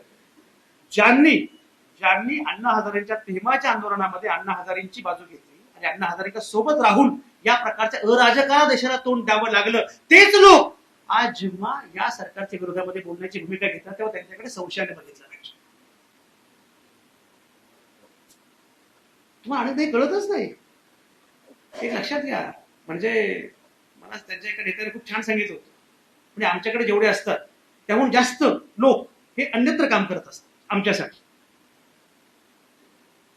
आणि म्हणून मी असं म्हटलं की आपल्याला मुळामध्ये सगळा संदर्भ कळायला पाहिजे, हे राजकारण कळायला पाहिजे की मुळामध्ये गांधी नेहरूंचं राजकारण संपव, बाबासाहेबांचं राजकारण संपव, हे जर त्यांचं उद्दिष्ट आणि ध्येय असेल तर या राजकारणाचं वैशिष्ट्य काय, वेगळेपण काय हे लक्षात घेतलं पाहिजे. मुळामध्ये मी तुम्हाला सांगतो, भारतासारख्या देशामध्ये, महाराष्ट्रामध्ये बीडमध्ये मध्यंतरी माझं व्याख्यान होतं. माझं व्याख्यान झालं, अनिकेत व्याख्यान झालं, तरुण मुलांनी व्याख्यान ठेवलेलं होतं. माझं व्याख्यान झालं. व्याख्यान झाल्यानंतर त्यांचं कसंच मी बघत होतो, तरी मला एक व्हॉट्सअप ग्रुप दाखवला, जातीची व्हॉट्सअप ग्रुप. आणि त्यामध्ये आपली दुकानं कुठली आहेत आणि त्यांची दुकानं कुठली आहेत. भारतासारख्या देशामध्ये, महाराष्ट्रामध्ये जातींचे व्हॉट्सअप ग्रुप होऊ शकतात, धर्माच्या पायावर मांडणी होऊ शकते. मी नेहमी सांगत होतो की उद्धव ठाकरे जेव्हा मुख्यमंत्री होते महाराष्ट्राचे, तेव्हा स्टेजवर आम्ही एकत्र होतो आणि पहिलं भाषण माझं होतं. उद्धव साहेबांना उद्देशून म्हटलं, उद्धव साहेब, तुम्ही बाळासाहेब ठाकरेंना हिंदू हृदय सम्राट म्हणतात, पण लक्षात घ्या, हिंदू हृदय सम्राटावर जेव्हा सिनेमा काढायची वेळ आली तेव्हा तुम्हाला नवाजुद्दीन सिद्दीकी शोधावा लागला. पंडित नेहरूंच्या डिस्कवरी ऑफ इंडियाचा मी मगाशी उल्लेख केला. डिस्कवरी ऑफ इंडियावर श्याम बेनेगलांनी भारत एक खोज नावाची मालिका केली. श्याम बेनेगल गेले, पण भारत एक खोज अमर आहे. भारत एक खोज नावाची मालिका केली, तर छत्रपती शिवरायांची भूमिका करण्यासाठी नसरुद्दीन शाह शोधावा लागला. हा भारत. म्हणजे मला कळत नाही की हे भारताचं वैशिष्ट्य, हे व्यक्तिमत्व, हे वेगळेपण आपण क्षणातच विसरून जातो आणि अचानकपणे ज्या प्रकारची मांडणी केली जाते. आणि मला कळत नाही की आपली लोकशाही प्रगल्भ आपण कायम मानत असतो. कारण जेव्हा संविधान सभेमध्ये हा मुद्दा पुढे आला होता की प्रत्येकाला मताचा अधिकार मिळाला पाहिजे, तेव्हा एक विरोधी सूर असा होता की आपले लोक निरक्षर आहेत, त्यांना मताचा अधिकार देऊ नका. जे शिकलेले आहेत त्यांना मताचा अधिकार. बाबासाहेब त्या भाषणात म्हटले, शिकलेले कोण आहेत मला माहिती, किंवा उत्पन्नाची अट ठेवा. एक प्रसंग मी गमतीदार मुद्दाम सांगत असतो. जेव्हा बराक ओबामा अमेरिकेचे अध्यक्ष होते तेव्हा आपल्याकडे मनमोहन सिंग पंतप्रधान होते आणि ओबामा भारतामध्ये आले. मनमोहन सिंग आणि ओबामा हे फार जवळचे मित्र, दोघे अत्यंत बुद्धिमान, दोघे स्कॉलर, दोघांकडे भरपूर डिग्र्या आणि सगळ्या खऱ्याखुऱ्या.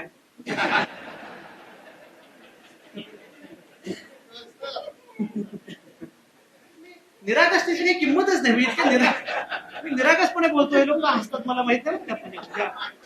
हे रेकॉर्ड होते म्हणून मी सांगतो की माझा काही संबंध नाही हसण्याशी. तर ते आले आणि मग बराक ओबामांनी मनमोहन सिंगांना पुस्तक प्रेझेंट, पुस्तक अनेक तेव्हाचे पंतप्रधान पुस्तकं वाचायचे. तर पुस्तक प्रेझेंट, त्या पुस्तकावर बराक ओबामांनी एक वाक्य लिहिलं.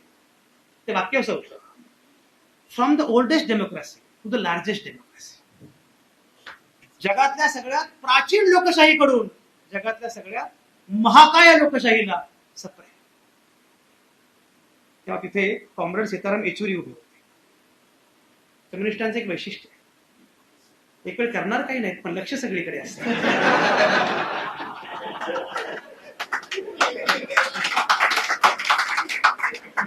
नंतर विश्लेषण करावं लागतं. येचुरींनी ते बघितलं, वारले येचुरी, फार मोठा माणूस. येचुरीने ते बघितलं आणि येचुरी म्हटले, mister Obama, you are neither oldest nor largest. तुम्ही प्राचीन पण नाही आणि तुम्ही महाकाय तर नाहीच नाही. ओबामा म्हटले, हाऊ कम? 1776 मध्ये आमच्याकडे लोकशाही आली, तुमच्याकडे 1950 ला. We are oldest. तर येचुरी म्हटले, मिस्टर ओबामा, एक लक्षात घ्या, 1965 पर्यंत तुमच्या देशामध्ये कृष्णवर्णीयांना मताचा अधिकार नव्हता. Can you imagine? 1901 मध्ये अमेरिकेचे तेव्हाचे अध्यक्ष रुझवेल्ट, 1901 मध्ये रुझवेल्टनं अनेक बुकर टी वॉशिंग्टन नावाच्या कृष्णवर्णीय विचारवंताला व्हाईट हाऊस मध्ये डिनरला बोलावलं. व्हाईट हाऊस मध्ये कृष्णवर्णीय माणसाला जेवायला बोलावता? गोऱ्यांनी व्हाईट हाऊस धुवून काढलं. त्याच कालावधीमध्ये माझे राजर्षी शाहू महाराज आरक्षणाची घोषणा करत होते. 1901 मध्ये हे घडत होतं. बराक ओबामा अमेरिकेचे अध्यक्ष झाल्यानंतरचा प्रवास.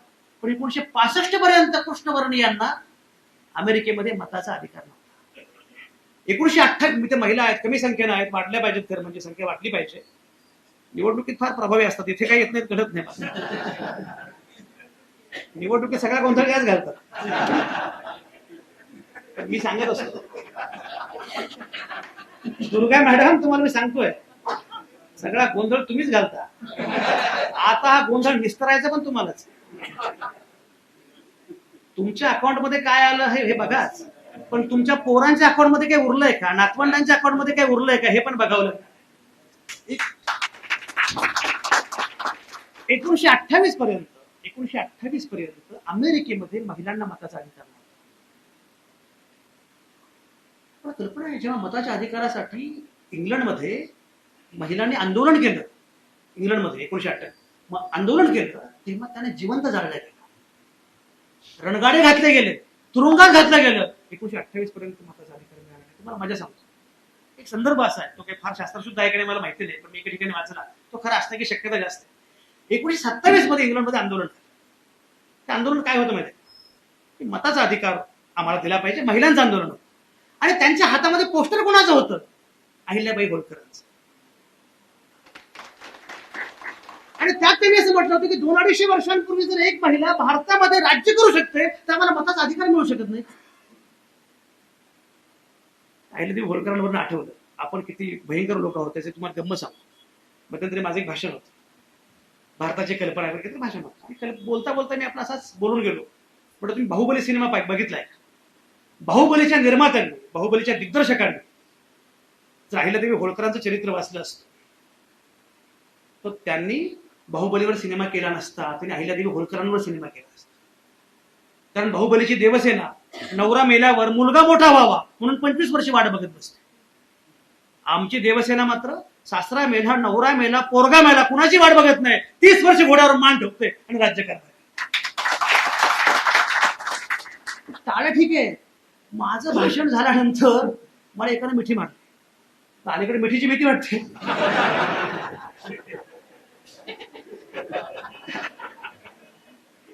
मिठी मारली, सोडायलाच तयार नाही. ठीक आहे मित्रा, म्हणजे तुला आवडलं भाषण वगैरे, मी समजू शकतो. नंतर मी बघतोय माझा खांदा ओला झाला होता. लोकांची भाषणं ऐकली, एवढ्या संपादकांची भाषणं ऐकली, पण धनगर संपादक पहिल्यांदा बघायचा.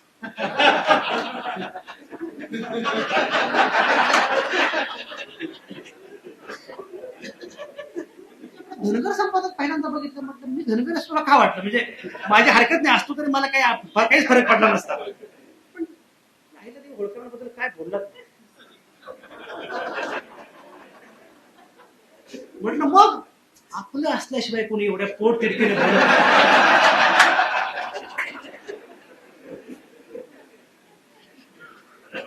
ही जी अडचण आहे, म्हणून मी असं म्हटलं की मुळामध्ये 1928 त्यांनी सांगितलं की 1965 पर्यंत तुम्हाला मताचा अधिकार अमेरिकेमध्ये नव्हता कृष्णवर्णीयांना, 1928 पर्यंत महिलांना मताचा अधिकार नव्हता. तुमच्या माझ्या देशात मात्र प्रत्येकाला पहिल्या दिवसापासून मताचा अधिकार. आंबे साहेब, मताचा अधिकार न मागता, न भांडता, न संघर्ष करता मिळणारा भारत हा एकमेव देश आहे. आणि पुढचं वाक्य टाळ्यांपेक्षाही भयंकर आहे. जिथे मतं विकली जातात तोही हा एकमेव देश आहे.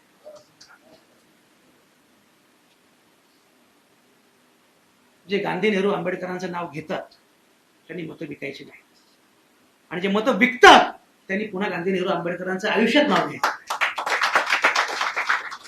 विकली जातात. अरे तुम्ही कल्पना करा, न्यूयॉर्क मध्ये जोरान ममदाने निवडून यावा म्हणून लोक कॉन्ट्रीब्युशन करतात. न्यूयॉर्कचा महापौर व्हावा जोरान ममदाने म्हणून, आणि तुम्ही पैसे खाता, पैसे घेता. जोरान ममदानी न्यूयॉर्कचा महापौर होतो. 9% मुस्लिम आहेत फक्त न्यूयॉर्कमध्ये, आणि त्याला 51% मतं मिळतात. पैसा नाही. तुम्ही कल्पना करा, विरोधामध्ये कोण? Donald Trump. डोनाल्ड ट्रम्प काय म्हणतो? तुझा निधी बंद करू, न्यूयॉर्कला संपून टाकू, न्यूयॉर्कचा पाणी पुरवठा तोडून टाकू. लोक म्हणतात वाटेल ते करा, आम्ही जोरान ममदानी सोबत. विचारलं जातं, जेव्हा जोरान ममदानी निवडून येतो, महापौर होतो, तेव्हा लोक विचारतात की जोरान ममदानी महापौर झाले, जोरान ममदानीचं मुस्लिम? असे का गोऱ्या ख्रिश्चन बाईला विचारलं कॅमेऱ्यामध्ये, तिला विचारलं की बघ इथे जोरान ममदानीचं मुस्लिम. म्हणजे जोरान ममदानीचं मुस्लिम? No, he is our mayor. कुठे गेला आपण? गांधी, नेहरू त्यांना नको, ठीक आहे, तुम्हाला का नको हा प्रश्न आहे माझा.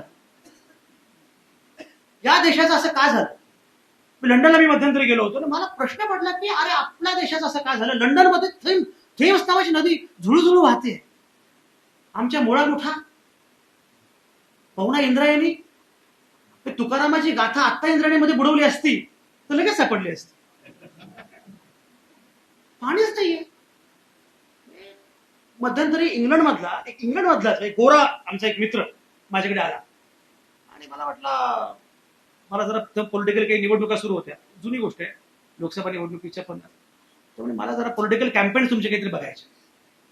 ठीक आहे. तेव्हा नेमकी एक नदीपात्रामध्ये, पुण्यात नदीपात्रात सभा होते ना, नदीपात्रामध्ये एक सभा आहे. मला कळलं नदीपात्रात सभा आहे. माझं फोनवर बोलणं सुरू होतं. हा एकदम एक्सायटेड झाला, मला ती सभा ऐकायची. म्हणजे काही फार प्रॉमिनंट नेता नाहीये, पण तुझी इच्छा आहे तर चल. तो आला सभेला, आणि परत आल्यावर म्हटलं नदीपात्रात सभा आहे, मला वाटलं तरंगती सभा असेल.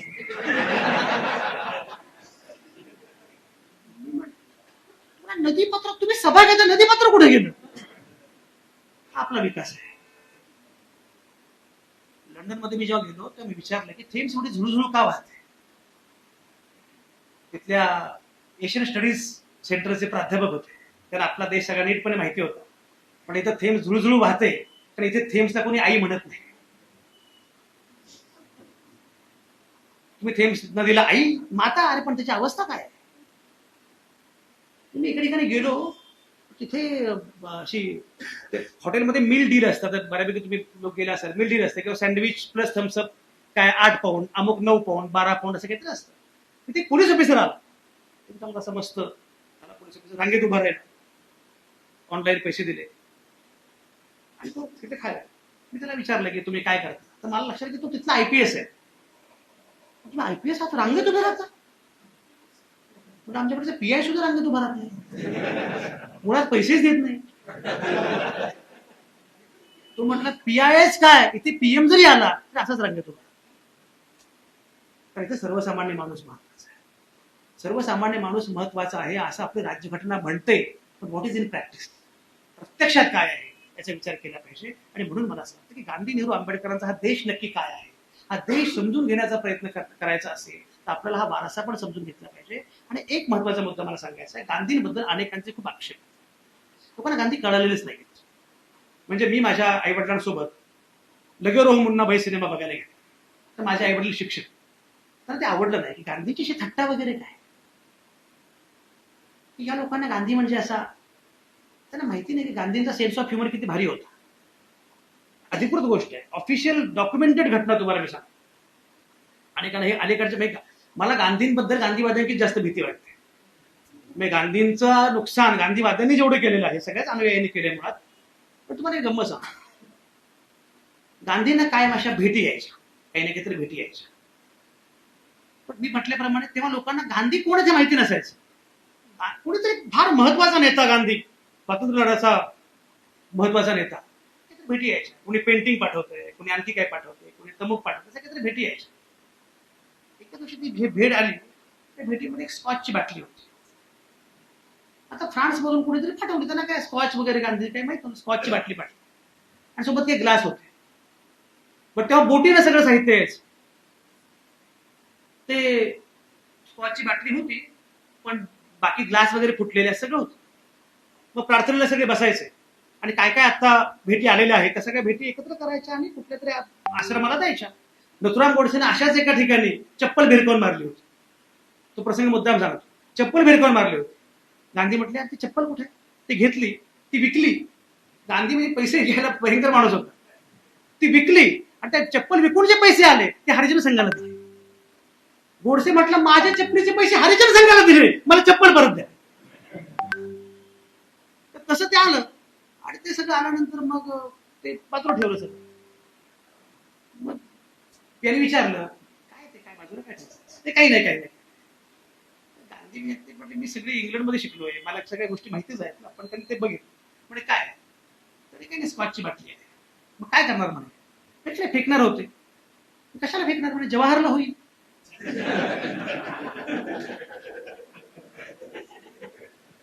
खान अब्दुल गफार खान जेव्हा आश्रमात आले आणि ते तेव्हा नॉनव्हेज खायचे आणि त्याला नॉनव्हेज कसं काय मिळणार आश्रमामध्ये? तेव्हा लोकांनी विचारलं होते नॉनव्हेज खातात म्हणे, रोज मटण खातात. ते पठाण एक 6.5 फूट उंचीचे पठाण, तो रोज मटण खातो म्हणे. इथं कसं काय होणार? आश्रमात कसं काय मटण? गांधी म्हटले नियम काय आहे, आश्रमात मटण शिजणार नाही, आश्रमात मटण मिळणार नाही असं. नंतर ते स्वतःहून शाकाहारी झाले, हा मुद्दा नंतरच. पण हेतू सक्तीनं काही करणं जे आहे ना, म्हटलं अलीकडे गांधीवाद्यांकडे बघितलं ना की जुनं काही ते गांधीला दहशतवादी करून टाकतात. फिरायला पकडायला मी एका ठिकाणी गेलो गांधींच्या एका संस्थेमध्ये, माझं भाषण होतं आणि मला भाषणापूर्वी म्हटलं जेवायचं. म्हटलं नाही, मला मी शक्यतो जेवत नाही कारण पोट हे होतं आणि मग बोलताना त्रास होतो. थोडस घेतलं मी, नंतर लक्षात आलं की भाजी जरा ऍसिडिटी वाढवणारी आहे. म्हटलं मी नाही खाऊ शकत. तर इथे उष्ट ठेवता येत नाही. गांधींचा आश्रम आहे, उष्ट ठेवता येत नाही. म्हणजे ठीक आहे आता, पण मला काय मी नाही काही करू शकत ना आता. म्हणजे बरं मी ते तरी खाल्लं असतं किंवा काहीतरी केलं असतं, पण तोपर्यंत मी ते वाटे घालून सगळं ठेवलेलं. म्हणजे आता परत ते कसं करा? तर ज्यांनी मला बोलवलं होतं त्यांना मी जरा त्यांच्याकडे केविलवाण्या नजरेनं बघितलं. आता तुम्हीच मला वाचवा. त्यांनी माझ्याकडे असं बघितलं तुच्छतेनं, इस बारे में हम भी कुछ कर नहीं सकते. गांधी कळालंच नाही. गांधींचा मुळात मानसिक परिवर्तनावरचा विश्वास होता. आणि मगाशी म्हटल्याप्रमाणे तिथे पुन्हा येतो समारोप करताना, गांधी कळणं महत्वाचं यासाठी. पहिली गोष्ट, गांधींनी लोकांचं राजकारण केलं. गांधींना परंपरेची स्पेस माहिती होती, गांधींना लोकांची भाषा माहिती होती. आणि सगळ्यात महत्वाचं माहिती, टिळक गेल्यानंतर स्वराज्य फंड काढण्याची कल्पना जेव्हा पुढे आली, गांधी म्हटलं 1 कोटी रुपये जमवायचे. 1920 ला, आता 1 कोटी रुपये जमवणं कठीण आहे. तेव्हाच्या काँग्रेसला 1 कोटी रुपये जमवायचे. लोक म्हटले जरा जास्तच होतात, म्हणजे 1 कोटी ठरलं म्हणे 1 कोटी रुपये जमवायचे. लोकांनी 60-70 लाख रुपये आपले जमा केले. 70 लाख रुपये भरपूर झाले. त्यांना काय वाटलं की गांधी खुश होतील की 1 कोटी म्हटलं आपलं, पण टार्गेट 70% पूर्ण झालं. गांधी म्हटलं ठरलं काय, 1 कोटी 70 लाख नाही. आता 30 लाख जमा करणं फार अवघड आहे. म्हणजे गांधी म्हटलं एक काम करा, 70 लाख रुपये ज्यांच्याकडे आणले त्यांना परत देऊन टाका. लोक म्हणजे परत देण्यापेक्षा गोळा करणं सोपं आहे. तेव्हा गांधी असं म्हटले, ज्याला सामाजिक कामासाठी पैसे गोळा करता येत नाहीत त्याच्या सामाजिक कामाच्या हेतूमध्ये काहीतरी गडबड आहे. ज्याचा हेतू चांगला आहे त्याला सामाजिक कामाला पैसे मिळत नाही तसं कधीच होत नाही. तुम्ही कल्पना करा, हिरालाल पगडाल तेव्हाचे टाटा, बिर्ला, बजाज सगळे गांधींसोबत होते ना. कसे काय आले असतील लोक? टाटांना, बिर्ला शेवटी उद्योगपतीच ना. ते आताचे फारच भयंकर सोडून द्या, त्याचे मी नावही घेत नाही. पण तेव्हाचे उद्योगपती शेवटी उद्योगपतीच ना. शेवटी इथं संबंध बघणार आहे. टाटा, बिर्ला, बजाजांना शेवटी गांधींसोबत असणं सोयीचं होतं, इंग्रजांसोबत असणं सोयीचं होतं. ते गांधींसोबत थांबले, राहिले. गांधी इतके थोर होते, ते ग्रामोफोन तेव्हा होता भाषण रेकॉर्ड करायला. ते आले एकदा, तो ग्रामोफोनवाला आला.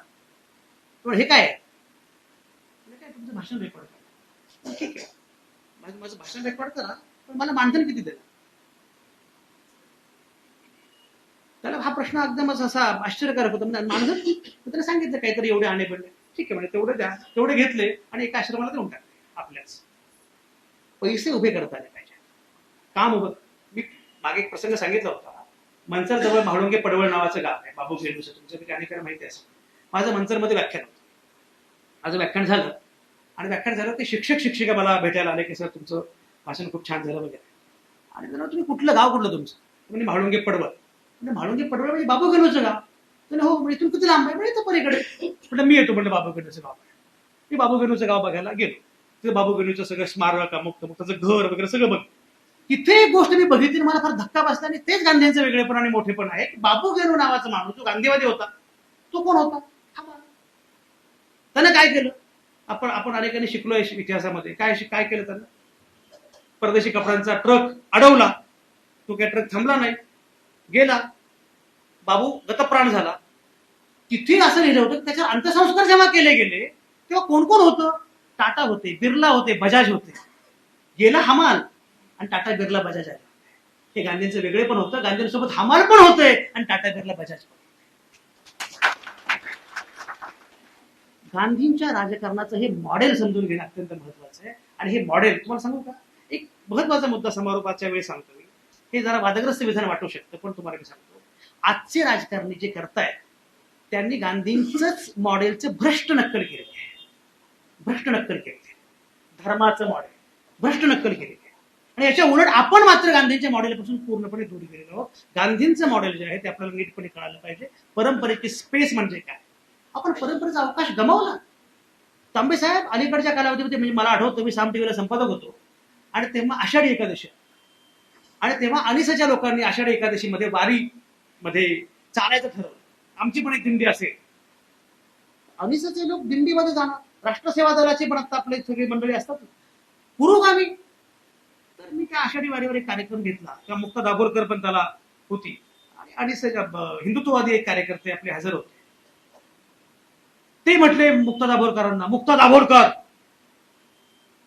तुम्ही पुरोगामी वारीमध्ये कशा घुसला? मुक्ता म्हटली वारी आमचीच होती, तुम्ही कसे घुसला? तर मी पुढे असं म्हटलं, मुक्ता त्यांचा प्रश्न बरोबर आहे, कारण वारी आपली होती हे आपल्याला कळालंच नाही. आपला वारसा ज्ञानेश्वरांचा आहे, आपला वारसा तुकारामांचा आहे हे आपल्याला कळालंच नाही. त्या बड्या बंड वाल्यात ज्ञानेश्वर माने पहिला हे आपल्याला कळालं नाही. तो तुकाराम आपल्याला समजला नाही. बाबासाहेब आंबेडकर मूकनायकच्या शिरोभागी तुकारामाचा अभंग वापरतात. काय करू आता धरून या भीड निशंक हे तोंड वाजवले. तुकारामाचा अभंग वापरतात कारण तुकाराम हा माझा पूर्वसूर्य आहे. हे बाबासाहेबांना माहिती असतं, हे गांधींना माहिती असतं, हे नेहरूंना माहिती असतं. आपण मात्र परंपरेचा अवकाश विसरतो. आणि समारोपाचा शेवटचा मुद्दा म्हणजे गांधी, नेहरू, आंबेडकर या तिघांचे काम काय माहितीये का? त्यांनी कायम नव्यापडीशी डायलॉग केला. हे गांधी म्हातारे बितारे कधीच नव्हते. गांधी स्थितप्रज्ञ वगैरे कायम नव्हते. गांधी कायम बदलणारे होते. गांधी अत्यंत डायनामिक होते. गांधी अत्यंत तेजस्वी होते. हे गांधीने आपलं ते पूर्वी तुकारामाचे जे करून टाकलं होतं आपण, तसं गांधीने करण्याचा प्रयत्न सुरू असतो. गांधी सेन्स ऑफ ह्युमर वगैरे खतरनाक भारी होता. गांधीने माउंटबॅटन एकदा म्हटले, गांधी खरं सांगा आता आम्ही चाललोय, एक सांगा आम्ही तुम्हाला डिसिप्लिन दिली की आम्ही शिस्त दिली, लॉ अँड ऑर्डर दिली, आमच्या पश्चात तुमच्या देशामध्ये गोंधळ असेल हे तुम्हाला मान्य की नाही? गांधी म्हटले बरोबर आहे माउंटबॅटन, तुम्ही गेल्यावर आमच्या देशात गोंधळ असेल पण तो आमचा गोंधळ असेल. हे जे भान होतं गांधींना. आणि म्हणून मी म्हटल्याप्रमाणे परंपरेचा अवकाश ज्या प्रकारे वापरला, आपण हा परंपरेचा अवकाश विसरलोय आणि मी म्हटल्याप्रमाणे ते कायम तरुण होते. त्यांच्या दैनिकाचं नियतकालिकाचं नाव काय? Young India. नंतर यांनी त्याचा तरुण भारत करून टाकला. सगळी कॉपीच नाही, यांना काही स्वतःच काही सुचतच नाही. Young India. गांधींनी शिक्षण संस्था सुरू केली, शाळा सुरू केली, नाव काय? नई तालीम. नवं कल्पना करा, नेहरूंनी ग्लेम्सेस ऑफ द वर्ल्ड हिस्ट्री नावाचं पुस्तक लिहिलं. का लिहिलं? छोट्या इंदिरा गांधीला पत्र लिहिली. 14 वर्षांची इंदिरा गांधी, तिला पत्र लिहिली. नेहरूंना विचारलं की तिला काय कळतंय? म्हटलं याच वयोगटाशी बोललं पाहिजे. आणि हे केवळ इंदिरेसाठी नाही, हे इंदिरेच्या वयोगटाच्या सगळ्या मुलांसाठी आहे. कारण या वयोगटाशी आपण बोलत नाही, ही आपली मोठी अडचण आहे. हे नेहरूंना तेव्हा कळालं. आजही तीच अडचण आहे. या वयोगटाशी आपण बोलत नाही, या वयोगटाच्या माध्यमातून आपण बोलत नाही, त्यांची माध्यम आपल्याला समजत नाही. उगा दिसला तरुण पोरगा, वाचत जा. वाचल्यामुळे माणूस शहाणा होतो. आता सांगणाऱ्याकडे बघून पटत नाही, पण त्यांची आपली माध्यम आहेत ना. आपण कायम तरुण मुला मुलींना बोल लावतो, त्यांच्याशी बोललं पण पाहिजे. एक गमतीदार प्रसंग मी मध्ये सांगितला होता. माझ्या कोल्हापुरात एक व्याख्यान होतं आणि त्या व्याख्यानामध्ये एक समाजवादी मित्र आपले त्यांचं व्याख्यान आणि मी त्याचा अध्यक्ष होतो. समाजवादी नेत्याचं वय, त्या कार्यक्रम प्राध्यापकांचं वय वर्ष 80-82 आणि मी अध्यक्ष. म्हटलं त्यांचं 80-82 वय, मला का अध्यक्ष केलं तू बाबा? पुढे काय ते वयामुळे त्यांना समजा जमलं नाही बोलायला, तुम्ही बोला. उभे राहिले गुरुस्त, वय वर्ष 80 बरं का. अर्धा तास, 1 तास, 1.5 तास, 2.25 तास लोक पुढे झोपले. त्यांना अक्षरशः खरी घटना आहे, त्यांना चिठ्ठी पाठवली की पुढे लोक झोपलेले आहेत. त्याच्या हातामध्ये पेन होता, तर त्याच्यावर लिहिलं आणखी 4 जागे आहेत.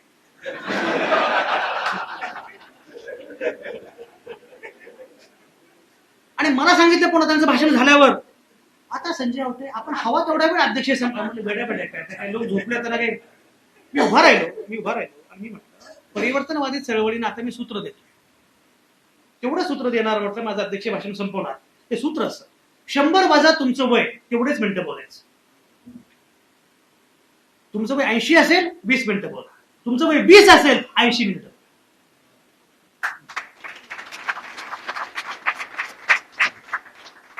आपल्याकडे काय झालं माहितीये का, सगळ्या समाजवादी नेत्यांचा एक मोठा प्रॉब्लेम आहे. मी सगळ्यांना सांग, बाबा आढावांना पण मी सांगायचो, सगळ्यांना सांगायचो, तुमचा प्रॉब्लेम काय माहितीये का? तुम्हाला तरुण का पाहिजे असत माहितीये का? आपलं काय तुम्ही थोर, त्यासाठी आम्ही नाही, हे आमचं काय पुढे. समाजवादी वयोवृद्धांकडे तरुण गेला तर त्याला मी सांगतो सावध राहा. तुम्हाला काय म्हटलंय बघा, हे सोपं नाहीये, हा संघर्ष सोपा नाहीये. तिकडे बोट दाखवणं सोपं आहे, स्वतःवर तुम्हाला टीका करावी लागेल तर बदल होऊ शकतो. जे नेहरूंचं होतं, लक्षात घ्या, नवी पिढी घडवण्याचा प्रयत्न केला गांधींनी, नेहरूंनी, आंबेडकरांनी. त्यांचं कुणीतरी आपल्याला बरं म्हणणारे पोरं पाहिजेत ना. म्हणजे शहाजहानाला अटक केली होती ना. कुणी अटक केली? औरंगजेबाने अटक केली.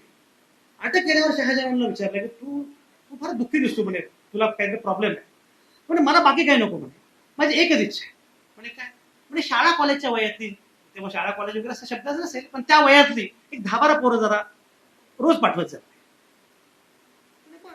ती मुलं यायची आणि त्याला दिवसभर हा शिकवायचा. त्याला औरंगजेबाने विचारलं की तुम्हाला असं काय आनंद काय मिळतो? जरा सत्ता गाजवल्यासारखं वाटतं, तरुण पोरं असतात. असले शहाजहान होते बहुते फार आहे तुमच्या. त्यांना सांगा तुम्हाला बरं वाटावं म्हणून आम्ही नाही आहोत. आमच्या डोळ्यात काही स्वप्न आहे, आम्हाला आमचा देश उभा करायचा आहे. आणि तो देश उभा करायचा असेल तर आमचा देश कसा घडेल याच्या अनुषंगाने तुम्ही आमची सोबत केली पाहिजे आणि सांगितलं पाहिजे हा देश कसा घडू शकतो. आणि म्हणून मी म्हटल्याप्रमाणे नव्या पिढीशी बोलावं लागेल, त्याच्या सोबत राहावं लागेल. दिसला पोरगा की सुरू कर भाषण, हे कोरोना आवडत नाही. माझ्या वडिलांचं वय 85 आहे. ते माझ्याकडे माझा मित्र आला, तरुण मित्र आला. मी आप्पांना म्हटलं, आप्पा म्हटलं हा पराग. आप्पा म्हटले बर बर बर बर, काय नाव, काय आडनाव? अच्छा अच्छा, म्हणजे हे का, असं वगैरे सुरू केलं. म्हटलं बरं ठीक आहे, काय काय ठीक आहे. पुढे म्हटले काय करतोस? तू म्हणे मी नासामध्ये असतो, सायंटिस्ट आहे. चांगलं काम करत जा. तू गेल्यावर मी आप्पा म्हणलं, आप्पा तुम्हाला नासा माहिती, सायंटिस्ट माहिती, तर विचारा ना नासा काय आहे. असं कसं म्हणतो, आपण ज्येष्ठ आहोत सल्ला दिला. नव्या पिढीचा काहीही प्रॉब्लेम नाहीये, ते बुद्धिमानच आहे. प्रॉब्लेम तुमचा आणि माझा आहे, आपल्याला बदलावं लागतं. जरी या वर्तमानाला कळेना आमुची भाषा, बिजा घेऊन येणाऱ्या पिढ्यांशी बोलतो आम्ही. अशी पिढी प्रत्येक वेळी असते. त्या पिढीची वेगळी भाषा असते, त्या पिढीची वेगळी परिभाषा असते, त्या पिढीची वेगळी माध्यमं असतात. ती माध्यमं लक्षात घेत तुम्हाला पुढे जावं लागतं. मी परवा सांगितलं, शरद पवारांमध्ये मी भेटलो काही दिवसांपूर्वी. त्यांना म्हटलं, पवार साहेब नवीन काय करताय अजित दादा वगैरे जाण्यापूर्वी, नवीन काय करताय? तर म्हणजे सेल्फी काढायला शिकतो. म्हटलं म्हणून तुम्ही रिलेव्हंट आहात. पु ल देशपांडेंनी असं म्हटलं होतं, माणूस म्हातारा झाला याची एकच टेस्ट आहे, वयानुसार टेस्ट नाही, एकच टेस्ट. जो असं म्हणतो आमच्या वेळी असं नव्हतं, तो म्हातारा झाला. या काळात जे आहे ते लक्षात घेत आपल्याला पुढे जावं लागणार. मी म्हटल्याप्रमाणे गांधी, नेहरूंनी आणि आंबेडकरांनी सुद्धा कायम नव्या पिढीशी संवाद साधण्याचा प्रयत्न केला. नेहरूंची भाषा बघा, कायम तरुण होती, नवीन मुलांनी शिकलं पाहिजे, नवा देश उभा केला पाहिजे. मी मगाशी म्हटल्याप्रमाणे नेहरू हे स्वप्न होतं, गांधींनी पण ते स्वप्न पाहण्याचा प्रयत्न केला. असं स्वप्न निश्चितपणे मुलं बघू शकतात, पण ते स्वप्न मरावं असा प्रयत्न सगळ्या बाजूनी सुरू झालेला आहे. आणि सबसे खतरनाक होता है सपनों का मर जाना. हे स्वप्न मरता कामा नये. मला पूर्णपणे खात्री आहे, गांधी नेहरूंचा वारसा आपण सोबत घेतला तर खरं म्हणजे उनका जो फर्ज है अहल ये सियासत जाने, मेरा पैगाम मोहब्बत है जहां तक पहुंचे. त्यांनी विकार व्हायरल करायचा प्रयत्न कितीही करू द्या, आपण प्रेम व्हायरल करूया. आणि हे प्रेम व्हायरल करणं फार अशक्य आहे, फार अवघड आहे असं मला अजिबात वाटत नाही. तर त्यासाठी नीटपणे गांधी समजून घेतले पाहिजे, तसे नीटपणे नेहरू समजून घेतले पाहिजे, नीटपणे आंबेडकर समजून घेतले पाहिजेत. आणि सगळ्यात महत्वाचं म्हणजे नव्या पिढीशी डायलॉग केला पाहिजे. एक लक्षात घ्या, कुठलाही हुकुमशहा निवडणुकीच्या रिंगणात पराभूत होत नाही. निवडणुकीच्या रिंगणात पराभूत होतो तर हुकुमशहा म्हणत नाही. नवी आयुध शोधावी लागते, नवे मार्ग शोधावे लागते, नवे लढे विकसित करावे लागते. संसदीय राजकारणाच्या पलीकडे सुद्धा रस्त्यावरची सुद्धा लढाई विकसित करावी लागेल. ही सगळी आव्हानं आपल्या समोर आहेत. आणि अशा वेळी जेव्हा या पिढीशी बोललं पाहिजे, अशा वेळी या पिढीशी बोलण्याची सगळी यंत्रणा आपण संपून टाकलेली आहे. राष्ट्रसेवा दल आणि सगळ्या यंत्रणा या मुलांशी बोलत होतो. या मुलांशी प्रामुख्याने 4 टप्प्यांवर बोलणं आवश्यक आहे. पहिलं म्हणजे यांची झापडं गळून पडली पाहिजे. गलगोटिया विद्यापीठ असो किंवा व्हॉट्सअप विद्यापीठ असो, कुठला कुत्रा कुठे काय करेल सांगता येत नाही. अशा वेळी या मुलांच्या डोक्यामध्ये हे सगळं काढून त्यांना विचार करायला शिकवणं सगळ्यात महत्वाचं. दुसरं म्हणजे करिअरच्या शेकडो वाटा आहेत हे या मुलांना सांगतात. जात धर्म भाषेच्या पलीकडे माणूस आहे, भारत आहे, ही भारताची कल्पना आहे, ही आयडिया ऑफ इंडिया आहे. अशा प्रकारची कल्पना जगाच्या पाठीवर कुठेच नाहीये. अवघ्या जगाला आश्चर्य वाटतं. आणि एवढी महाकाय लोकसंख्या तुम्हाला कल्पना आहे? म्हणजे महाराष्ट्राची लोकसंख्या एवढी आहे, तुम्ही गुगलवर जा तर गुगल हा गुरु आहे. काही दिवसांनी गुरुपौर्णिमा बंद होईल आणि गुगल पौर्णिमा सुरू होईल. तुम्ही गुगलवर जर गेला तर महाराष्ट्र हा जगातला सगळ्यात मोठा 10व्या क्रमांकाचा देश आहे. एवढी प्रचंड लोकसंख्या आपली आहे. ही सगळी लोकसंख्या आहे, पण या सगळ्यामध्ये जे सूत्र आहे ते सूत्र नीटपणे समजावून सांगणं हे आपल्या पुढे आव्हान आहे. आणि मला खात्री आहे की नव्या पिढीकडे हे सगळं शक्य आहे. फक्त त्यांना नीटपणे बळ दिलं पाहिजे, सांगितलं पाहिजे हे तू करू शकतोस. सुरेश भट म्हटले त्याप्रमाणे आपली लाडकी कविता गझल, हे असे आहे तरी पण हे असे असणार नाही, दिवस आमुचा येत आहे तो घरी बसणार नाही. हे खरे की आज त्यांनी घेतले सारेच आणि खोके सुद्धा, पण उद्या त्यांच्या चितेवर एकही रडणार नाही. पुढे कवी काय म्हणतो, बांधती जे रोज भिंती सांगती ते धर्म जाते, पण उद्याचा सूर्य काय आहे त्यामुळे फसणार नाही.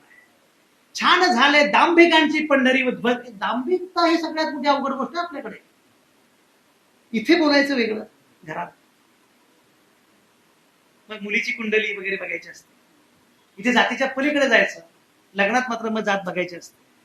छान झाले दांभिकांची पंढरी उद्ध्वस्त झाली, यापुढे पाचाळ दिंडी एकही निघणार नाही. आणि कवी शेवटी म्हणतो, आजचे आमुचे पराभव पचवितो आम्ही उद्या असत. आजचे आमुचे पराभव पचवितो आम्ही उद्या असत, विजय तो कसला उरावर जखम जो करणार नाही. हे असे आहे तरी पण हे असे असणार नाही. दिवस तो घरी या विजयासाठी जिंदाबाद.